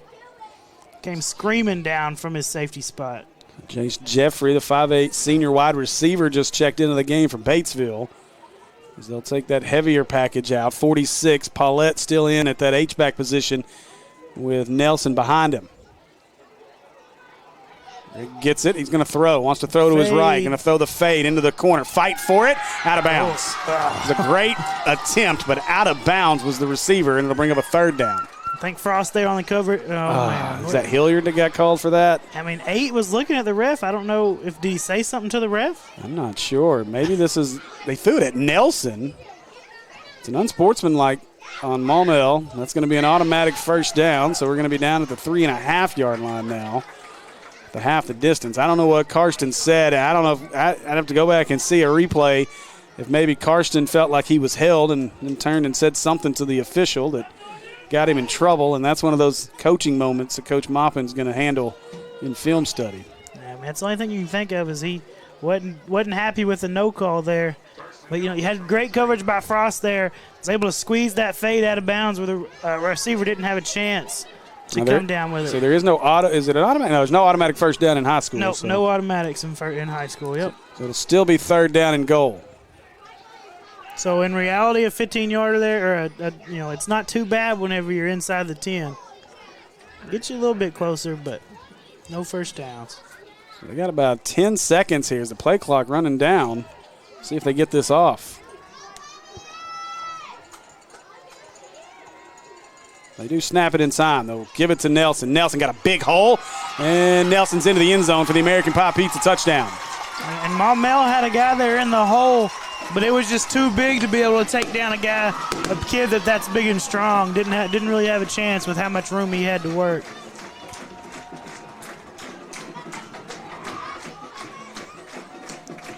So the scoring onslaught continues here as it's been an eventful second half to start things off. Batesville without a touchdown in the first half, now 2 touchdowns here in the second half. We've seen 3 touchdowns in the third quarter, and there's still 4:20 left, and the clock's running for some reason on an extra point. I don't know what's going on. Snap, good snap, and another good extra point. I don't know where they've been hiding that kicker at in the first half. But that one's up and good. And with 4:12 to go in our third quarter, it is now 34-20 Hornets.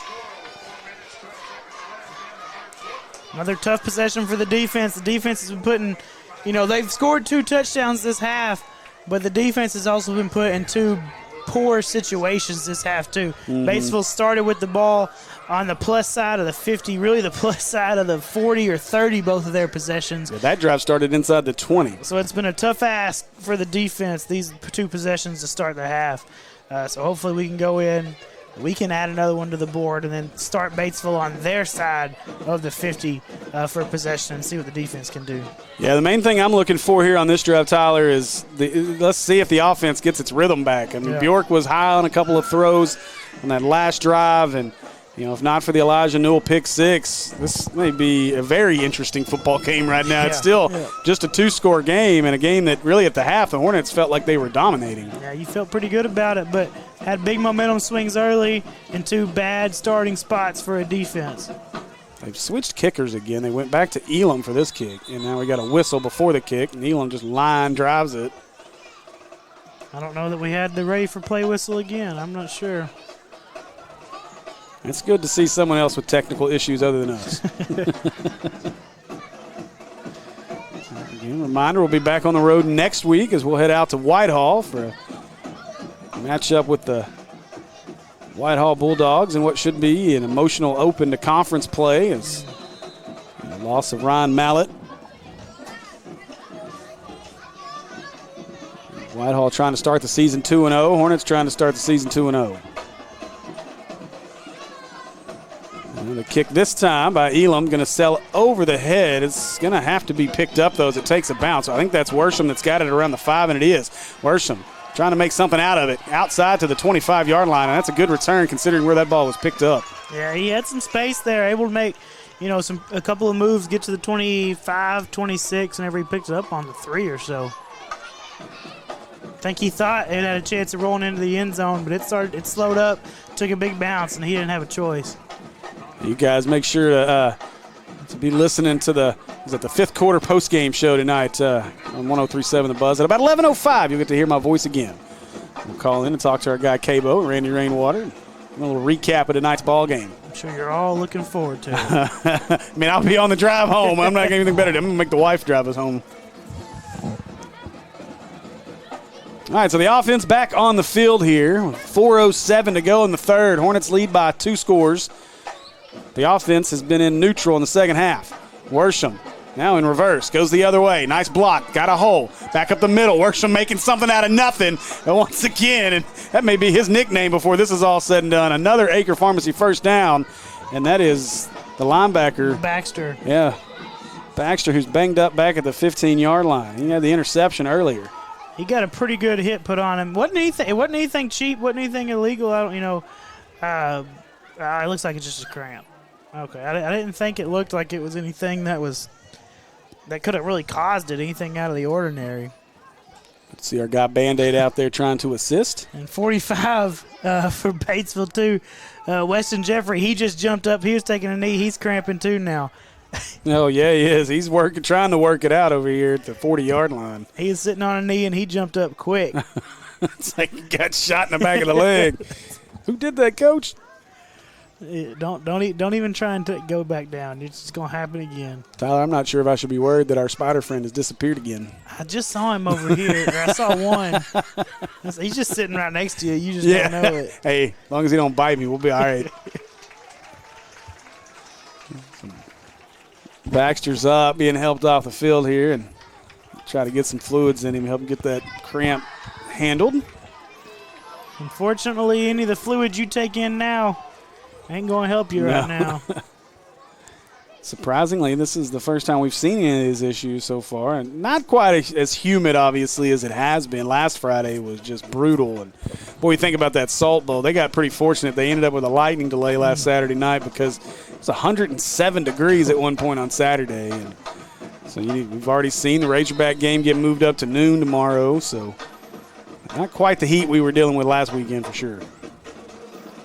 Bjork fakes it. He'll give out to Newell. Newell makes the catch. Newell out to the 40-yard line. That's where he'll be. No, he's still on his feet and fell forward, but we got a PI roofing penalty on the turf. Anticipate it's a hold or might have an illegal downfield. You don't see that called too often in high school, but with some of these plays that look like a run-pass option, you'll get it every once in a while in high school. I want to say thanks to all the folks in our comment section. Sorry that I haven't been over there interacting with you guys tonight, but trying to fight through some of these technical issues and got us all. Okay, going to call it off. Maybe it was a backwards pass. If they threw it backwards, it's a run, right? So there's no offensive lineman can be as far downfield as they want. So they asked the side judge. Side judge got it straightened out. That's a great job by our officials. We like to give our officials a hard time. We got to give them credit here. That was a great job to communicate and wave off that flag. Great work. Man. Cuts it right back up the middle. Nelson running strong. Nelson running guys over. Nelson outrunning everybody. Timmons going to be the last hope for the Hornets as they will finally try to drag him down.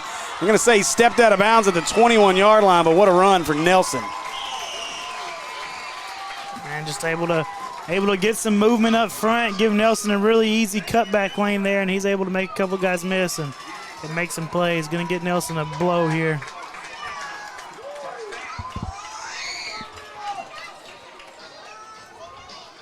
So another Acre Pharmacy first down here for the Pioneers. Is 29.4 seconds to go.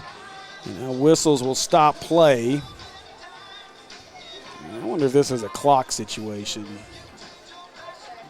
Yeah, it looks like we're going to adjust what was on something on the clock. Right now, the clock says 29.4 seconds in the quarter.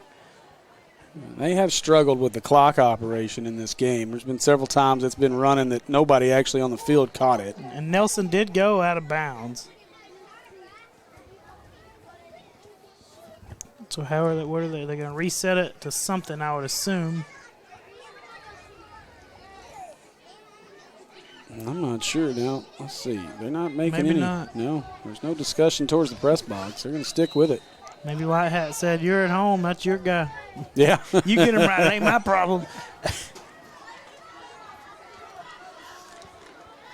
All right, so 1st and 10 here from the 21-yard line. Greg under center. Greg hands it away up the middle. The Hornets are going to be right there. Bubba Johnson, as well as, I can't tell if that's Mason or Larry. 32. That's going to be. So not Larry. Larry's 33. That's Mason, right? Yep, Joe. Yep. Yeah.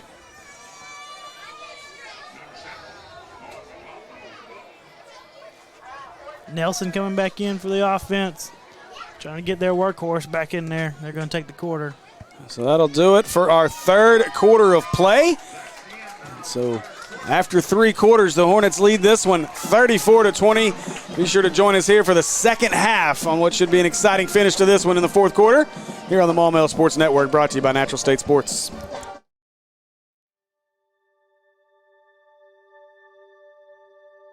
Project Zero is a 501c3 nonprofit with one goal, and that is to have 0 kids in foster care waiting to be adopted. And we're hoping to have 0 kids waiting. That's our whole goal, Project Zero. It means no kid is forgotten, and there are people always fighting for kids to find their forever family, no matter how old they are. There's not awareness out there. I don't think people understand the need that we have here in our own state for these children who are wonderful children waiting for forever families.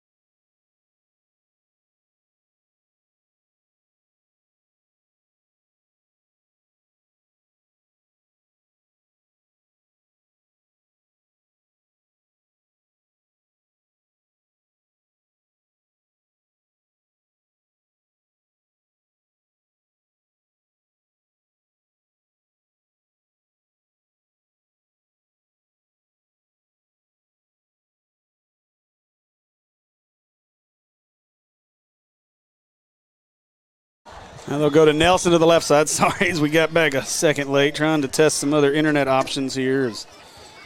We're trying everything we can to have you guys be able to join us for this ball game. Good play by Timmons there to chase down that strung out run. Brings up a 3rd and 7 or so. Or 8, 7.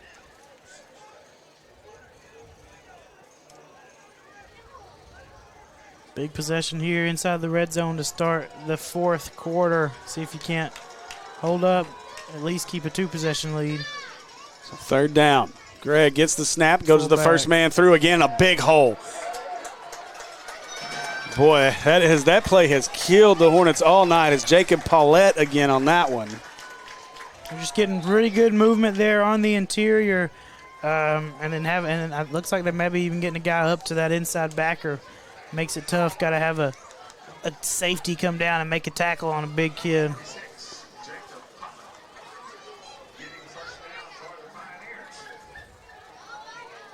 It's 1st and goal from the 9. Another Acre Pharmacy 1st down for the Pioneers. They'll go to Paulette again. Paulette going to be met, though. Good job in the backfield that time by the Hornets. Yep. Guess who? I didn't see the number, but I was going to say I'm assuming that's Newell.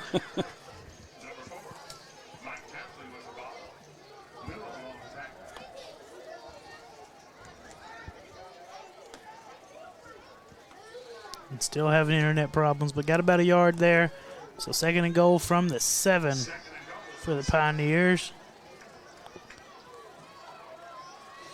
We're in 23, Connor Foray in. Coming back out in the eye. I'm going to have a timeout. Yep. Had 4 seconds on the play clock. Batesville's got to call a timeout to avoid the delay of game.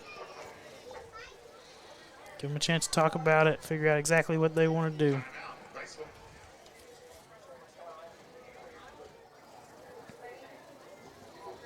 And gives us time to work on our internet situation, so maybe we can get back live and working good here. I don't know why I can't get a good connection with this hotspot. Now I do. Try something.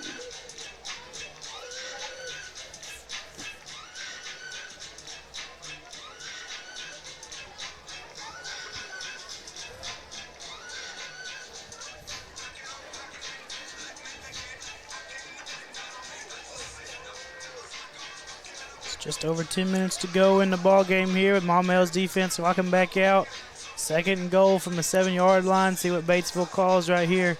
See if they Maumelle can come up, try and stop them here, not let them punch another one in and bring it within a 1-possession game.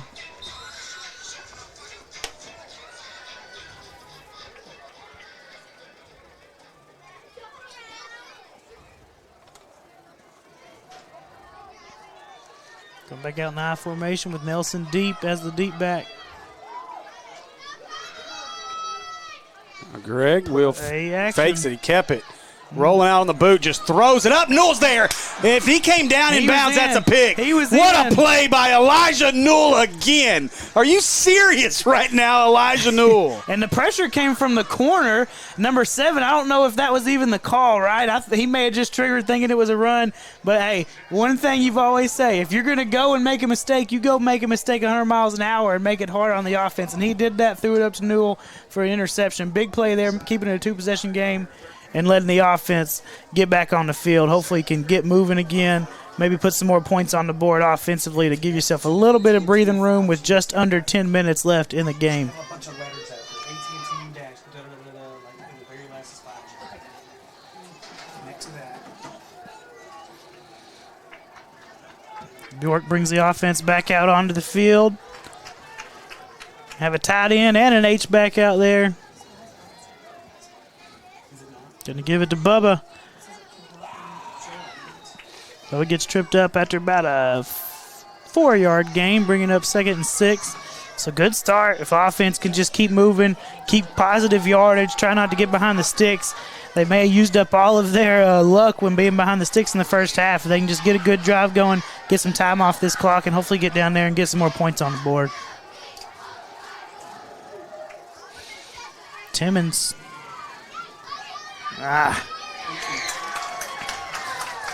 Tried to hit Timmons on the bubble. Just got one blocker out there for 2 guys, and Newell's not able to block both and kind of gets pushed back into Timmons as he tries to bounce it outside. And, oh, now we got another late flag.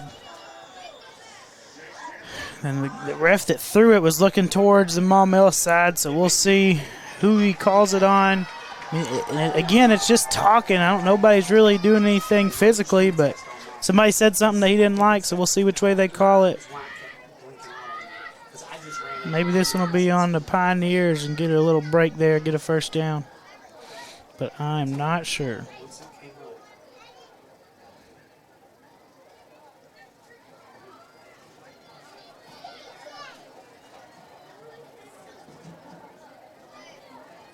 A lot of discussion. They're writing down who it was. Hopefully whoever was on it wasn't their second one, and they got to be out of here. They're going the wrong way. Looks like it's on us. Not sure what number. Somebody said something. May run it again because it was connected to my phone. So another unsportsmanlike on the Hornets. Going to back us up now to a 3rd and 13. Deep in Batesville territory, or deep in our territory. Backed up against the end zone. And it's getting loud in here again. Batesville faithful are sensing another chance at a momentum swing. See if Maumelle can pull out of it and get some yardage here, get a first down. Quarterback draw with Bjork. He got a little bit of room, but not much. He's just able to get out of the shadow of his uprights, and I'm assuming that'll bring on the punting team. Going to be a 4th and 8.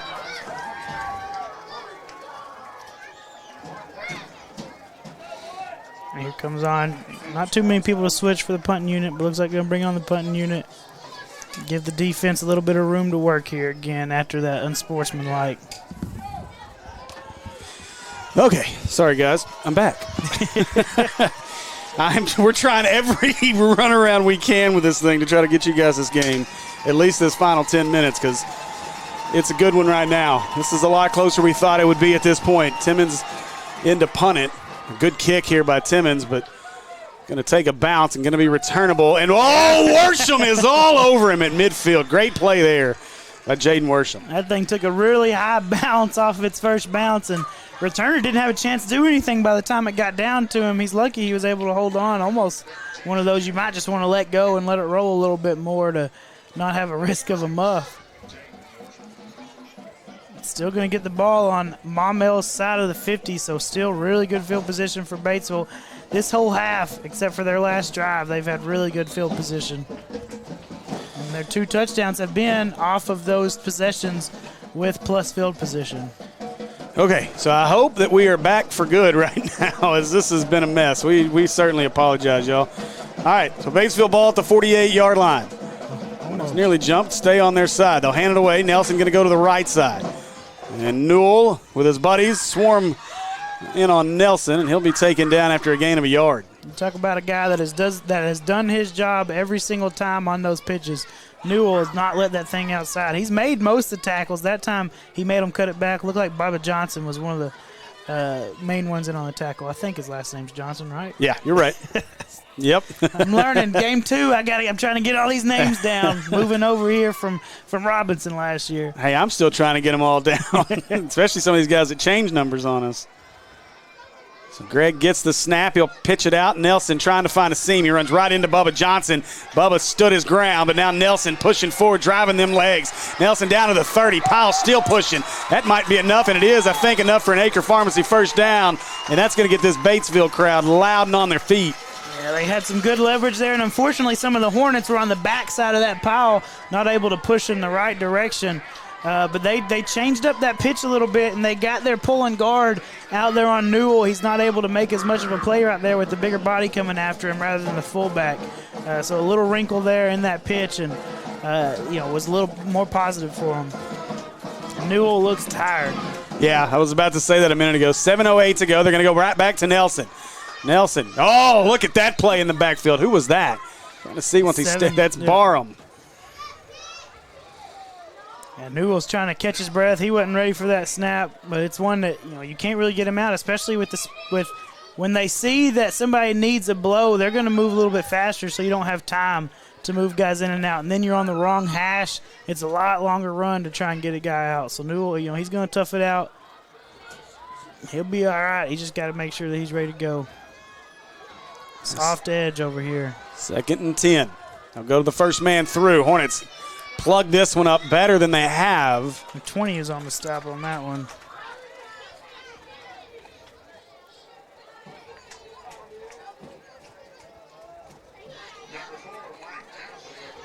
Brings up a 3rd and 6. 3rd and 6. So big third down here for the Hornet defense. That was Jonathan Williams on the tackle. Williams was a guy who actually went back and started pulling highlight clips. Williams was a guy that actually had a pretty good ball game against Sylvan Hills. I think he got lost in the mix a few times. We didn't get his number, but he actually had a really good game when I went back and watched it. So 3rd and 6 here for Batesville. They fake it. They're going to throw it up over the top. Got his man, but he overthrew him. Little tight end pop. That's a good play. Play action, sneak the tight end out of there. And we lost him a little bit there again, but that's the third time we've lost a guy, but they've just kind of overthrown it.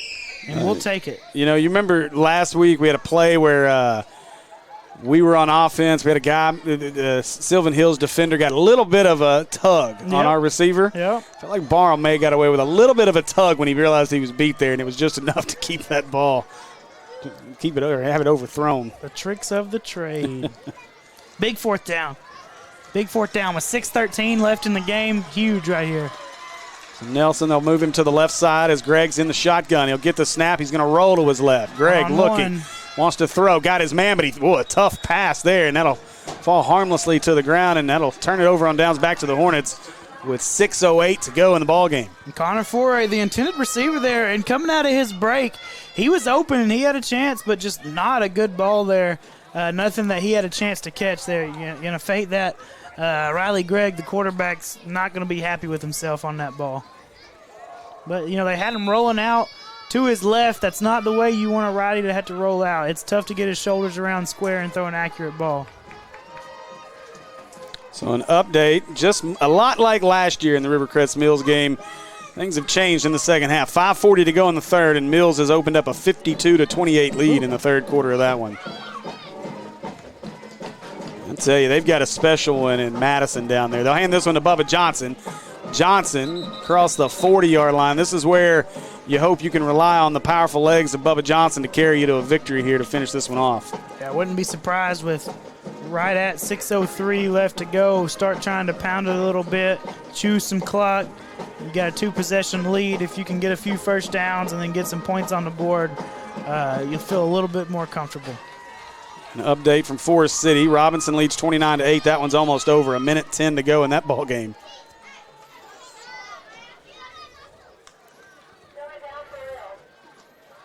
Bjork, he'll give it away up the middle. Nice cut in the hole.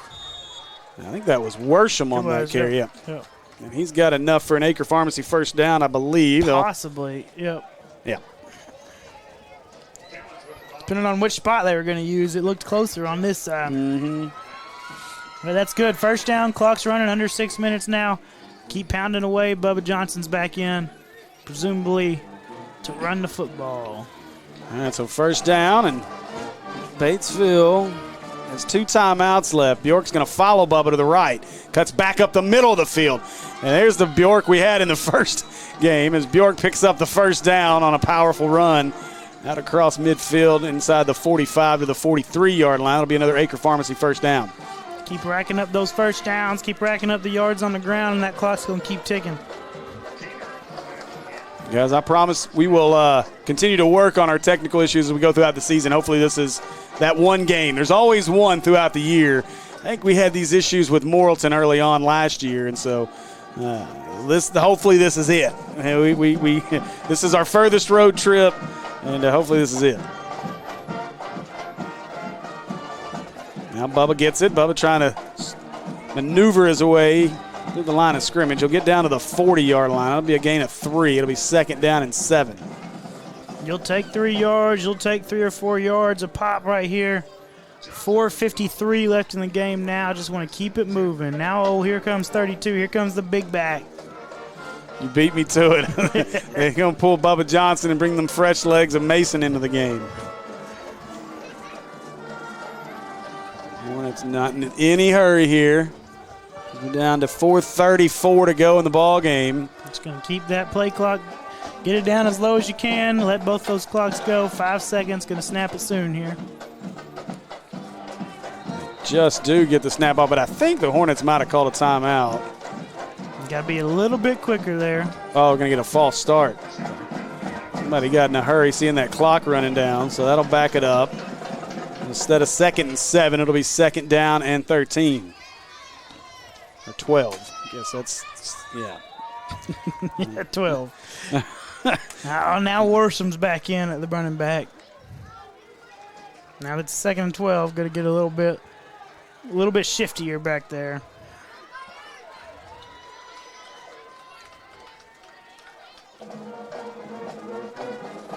Well, they'll fake it to Worsham. Going to go to Bjork trying for Timmons, and Timmons was trying to bring that one down, just couldn't quite get to it. Oh, those tips are scary. The picks, that's where our pick is, off of those tips. Now you got to be careful tipping it up. Whew.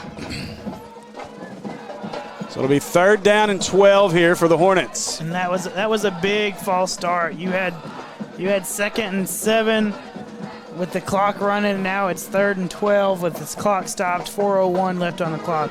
Big swing there in terms of trying to get some time off the clock. So Bjork awaits the snap. Worsham to his left. He gets it, looking to his right. Bjork going to scramble as he's flushed to his left. Throws it, got a man, but he left it a little wide of him.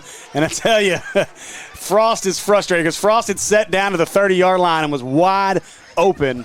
and Bjork just missed him. Yeah, Frost will just take the easy throw, right? It wouldn't have been a first down, but it's going to be – you're at least going to be close. And we know Frost, just like all of our other receivers, they're liable to make 2 or 3 guys miss and get those extra yardage. It's tough when you're rolling out, though, looking downfield, trying to find somebody. You can't see everything. And he also looked like he was trying to decide whether he was going to run or he was going to throw it. He may have been better suited to take off with that, but he had a lot of guys, room. Yep, and a couple guys that could throw a block for him. So Timmons, good snap this time, has to kind of weave around a guy, and it's blocked.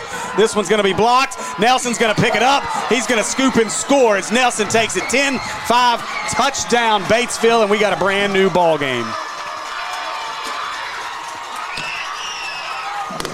Yeah, that's a tough one there. Timmons made one guy miss, but he had 2 guys that were coming pretty quick, and if you don't get it off fast enough, you got another guy coming for you. And that makes it, one possession game. That's where that false start again was huge, right? You're able to take more time off the clock. False start backs you up, and you got to throw the ball a couple times to just try and stay ahead of the sticks. Now we're late running guys on. That's when you got to make sure you're always ready to go.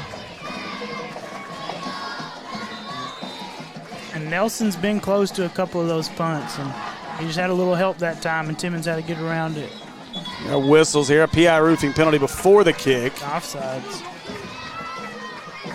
It'll be an offside, so they'll make him kick it again. You hear people in the stands saying go for 2, but really there's no reason to go for 2 here. You kick the extra point, keep it a 7-point or make it a 7-point game. You go for 2 and you miss it. Now you have to go for 2 again and have a chance at not being able to tie it up. So you take the 1 point, make it a 7-point game, so that you only got it, because this kicker, both kickers been good on the extra points, but this guy, he's showing us a boot this half. Yeah. And you got to wonder, I mean, from a coach's perspective, we'll discuss this after the kick. Snap, kick is up. He just kind of pooched that one up and through. And so that one's up and good. It's 34-27. But so from a coach's standpoint here, obviously non-conference game, you're not going to go to overtime in this ball game since it's not a conference game. So the thought process, if you're Batesville and you do get the ball back with an opportunity, do you go for 2? I mean, or do you try to get the tie? Well, with the game they had last week, right, I don't know that you risk losing a heartbreaker close, right? Go down 0-2 now. It's tough. It's tough, and you want to go for the win, but with how they started last week, had a really tough one last week, and then being able to fight back, I don't know. The kids are going to want to go for 2, so you just give it to them at that point after they've come back so much. But the idea here is to make that point moot, and it doesn't even matter here. And Maumelle's able to run out. 3:48 left on the clock. Batesville's only got 2 timeouts left, so if they can do what they started to do last possession, not have any penalties back them up, they got a chance to run a lot more off this clock. And now you go back, how huge was the Elijah Newell pick 6 and then the 2-point conversion by Bjork? That's the difference in the ballgame right now in the second half, where the Hornets have really, really, really struggled offensively. So Gallardo is set to kick this one off. Looks like he's going to kick it deep, and he will. As return man will be Worsham, as he'll get a chance at the 18, 17-yard line. Out across the 25, finds a seam, needs a block across the 40. Inside, got a man, 50, going back the other way. He's going to be brought down at the 47-yard line, and great field position here for the Hornets. It's a great return, able to get – now we're starting on the plus side. I hadn't started on the plus side as much this half, so really good spot for your offense to start. Able to get a couple first downs. You get a couple first downs, and you're right there down close to be able to add some more points. 3:42 left in the game. Batesville has 2 timeouts. See if you can put a little drive together, starting on in plus territory. And this is a big opportunity. Obviously, you learn a lot about your squad right here.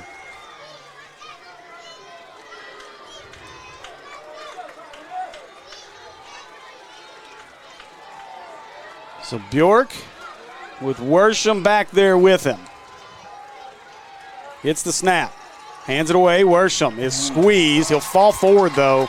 Ends up getting about 3 out of that. And once again, Worsham making something out of nothing as he falls forward. to the 44-yard line. It'll bring up a 2nd down and 7. You had some penetration there early. Worsham's able to make something, like you said, out of nothing. May have ended up just being – okay, now it's 3. Where the down marker was, it looked like a 2-yard gain, but it was 3. 2nd down. They're going to let this clock run. 3:14 to go in the ball game. 7-point lead for the Hornets. This was a 26-6 game at the half. Batesville has battled in the second half to make it a 7-point game here. Now we've got that's going to be a PI Roofing false start penalty on the Hornets, I believe. And that's whenever you want to run down the play clock, that's one where you don't even want your linemen to get set. Let your linemen just stand up and watch the play clock too, and then they can get down at 10 seconds. Because as a lineman, getting down in that stance for 15, 20 seconds, it's tough not to move there. So ideally, you let them stand up, watch the play clock too, but now you can – so they did start the clock. That's a break for the Hornets. I don't know. Yeah, they've noticed it now. 2:50. They're going to let this run down. But again, the linemen are down in their stance. It's a long time to stay in a stance. So really the penalty works out to help the Hornets here as they're going to be able to run a lot more clock off. Now Bjork, he keeps it, fakes it, going to the left. A lot of room. Needs a block. Got it from Newell. Gets around it inside the 30. He couldn't quite stay in bounds. But another Acre Pharmacy first down for the Hornets, and that is huge. That's fine. I'll take the first down over the running clock for one time here. A really good play call there. Caught them. They were expecting run, but they were expecting run from Worsham. And Bjork's able to pull it. He got a couple blockers out in front of him, able to get a big chunk, get the first down. It's a big play with 2:31 left in the game here.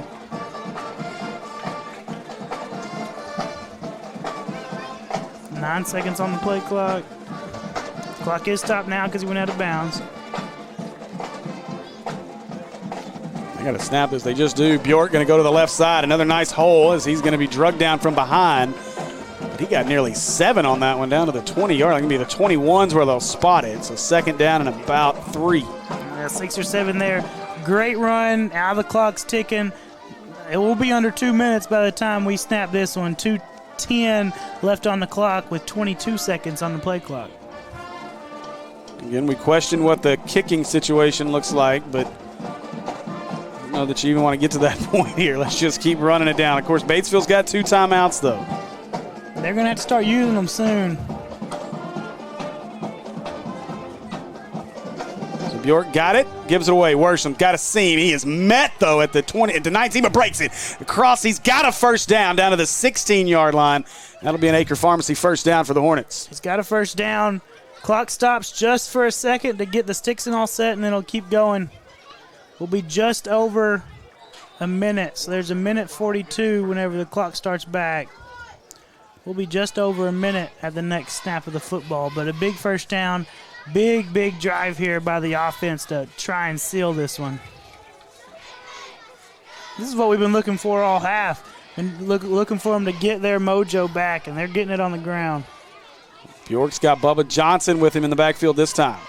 Batesville nearly jumps. Bjork's got it. He's going to push it to the right side, run all the way, cuts it back into the middle of the field. Oh, he's going against the grain down to the 10. Oh, if he breaks it, he's going to go, but he couldn't quite pull free. Down to the 9-yard line.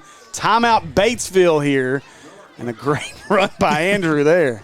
Bjork about got out of that one, and I said they were going to have to start calling them soon. We're at a minute 7 now. Batesville called. They got one more timeout left after that one they just called. So a minute 7. Batesville has 1 timeout left. You get a first down here, 2nd and 3, and that should just about seal it, assuming you hold on to the football. Yeah, that's the key. Hold on to the ball here, and that's got to be what they're preaching right now in the huddle. Is no matter what happens, keep that ball. Ball security. Boy, this has been a ball game. It's got a lot tighter than we thought at halftime, Tyler. You felt pretty good going into the half, but, a couple of bad breaks and then really 2 personal fouls that moved kickoffs and put Batesville on the plus side, inside the 40, inside the 20 on 2 offensive possessions. That's where they got 2 of those touchdowns. So really some mental errors there that caused the defense to be backed up and give up a couple touchdowns. And that's exactly to that point that, the conversation that I've had with Coach Maupin earlier in the year and things we'll talk about throughout as they continue to to work on that discipline within this team. But obviously, even the one before the half, we believe that was a personal foul called on the coaching staff. Yep. And so big play there as that made a difference to open the second half. So we'll see what the Hornets do here, as that is Bubba Johnson to the right of Bjork. Bjork going to follow Bubba to the right side. Cuts it inside. 5, 4, 3, 2, 1. Give him 6 as Andrew Bjork scores the American Pie Pizza touchdown. And that's going to do it for the Hornets here in this one, as we are well on our way now to moving to 2-0 here on the early part of the season. Don't got to get the first down if you get the touchdown there. 2-possession game. They gave the points to the Pioneers on the scoreboard, though. I see you over there, scoreboard operator. That's not right. It's not 33-34. Oh, now it's 0-34. Oh, no. I'll take that one. Here we go. 27-40. Are going to kick the extra point this time. And the kick is up, and it is good. And the Hornets extend the lead back out to 14 after the extra point. Boy, that makes you feel a lot better now. Big possession there. 1:04 left in the game. I feel like there was 1:04 before we snapped the ball. I don't know if the clock ever started on that last one. Maybe 1:07?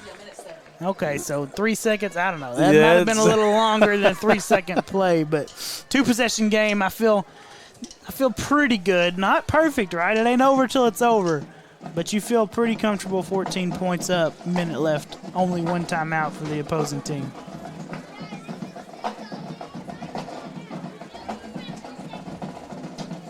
So a lot to work on. Obviously going to be a lot to talk about for Coach Maupin and his staff in this one. And this is the good thing that you like to see here is even though you had some issues in the second half, you got to feel good about the fact that this team came out and finished.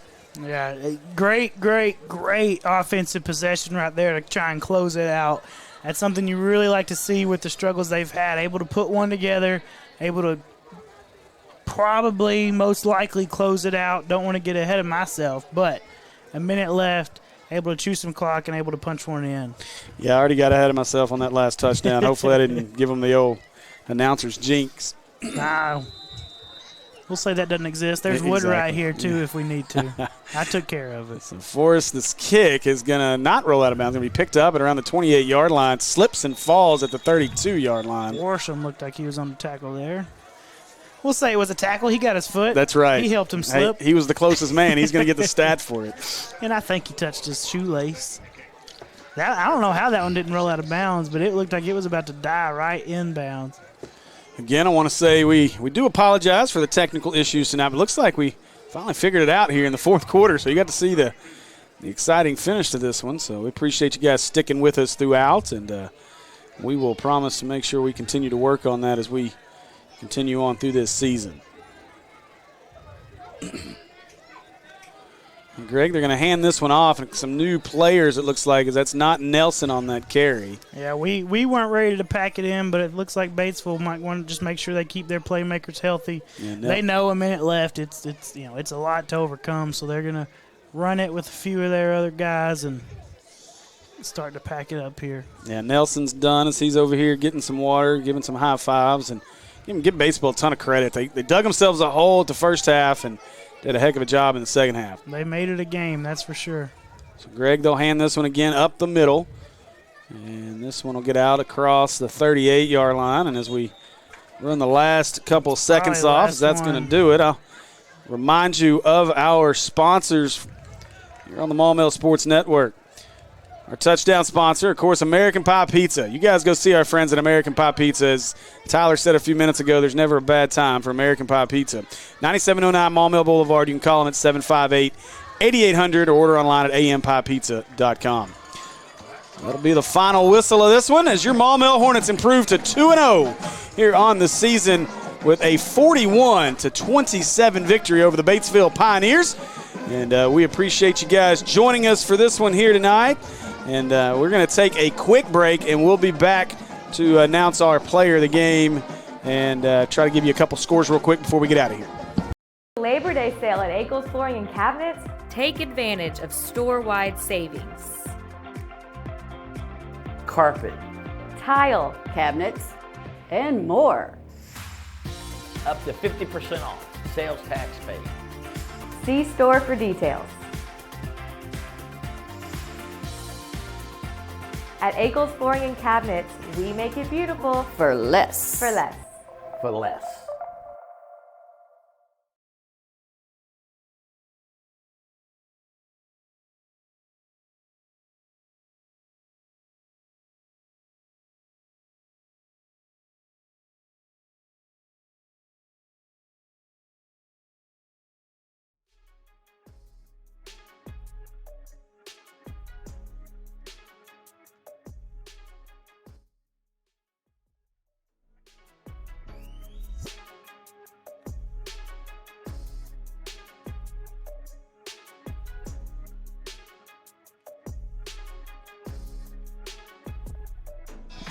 All right, welcome back, folks, as we are going to finish up the broadcast here. And I want to start by jumping over here onto our scoreboard real quick and give you an update from our other PCSSD ball games.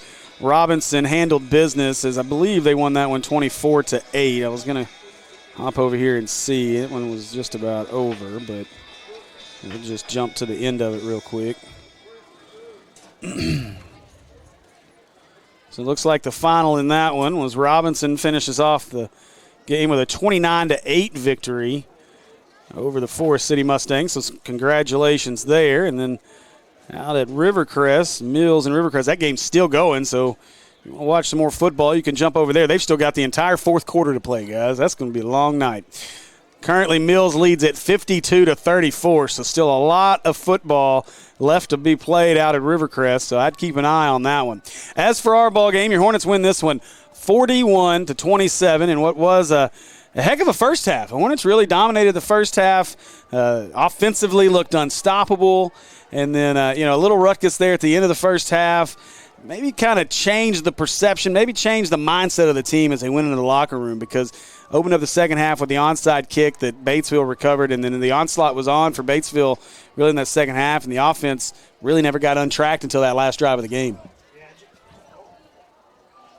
Yeah, just had to get back into it mentally there after some weird stuff going on into the first half, or into the second half. But, able to do it, able to lock back in, defense able to get a stop or two, offense finally able to put it all together last possession and close it out for a fairly comfortable last minute there once you went up by 14. So I don't have the stats in front of me yet as I wait on Jim to finalize things over there.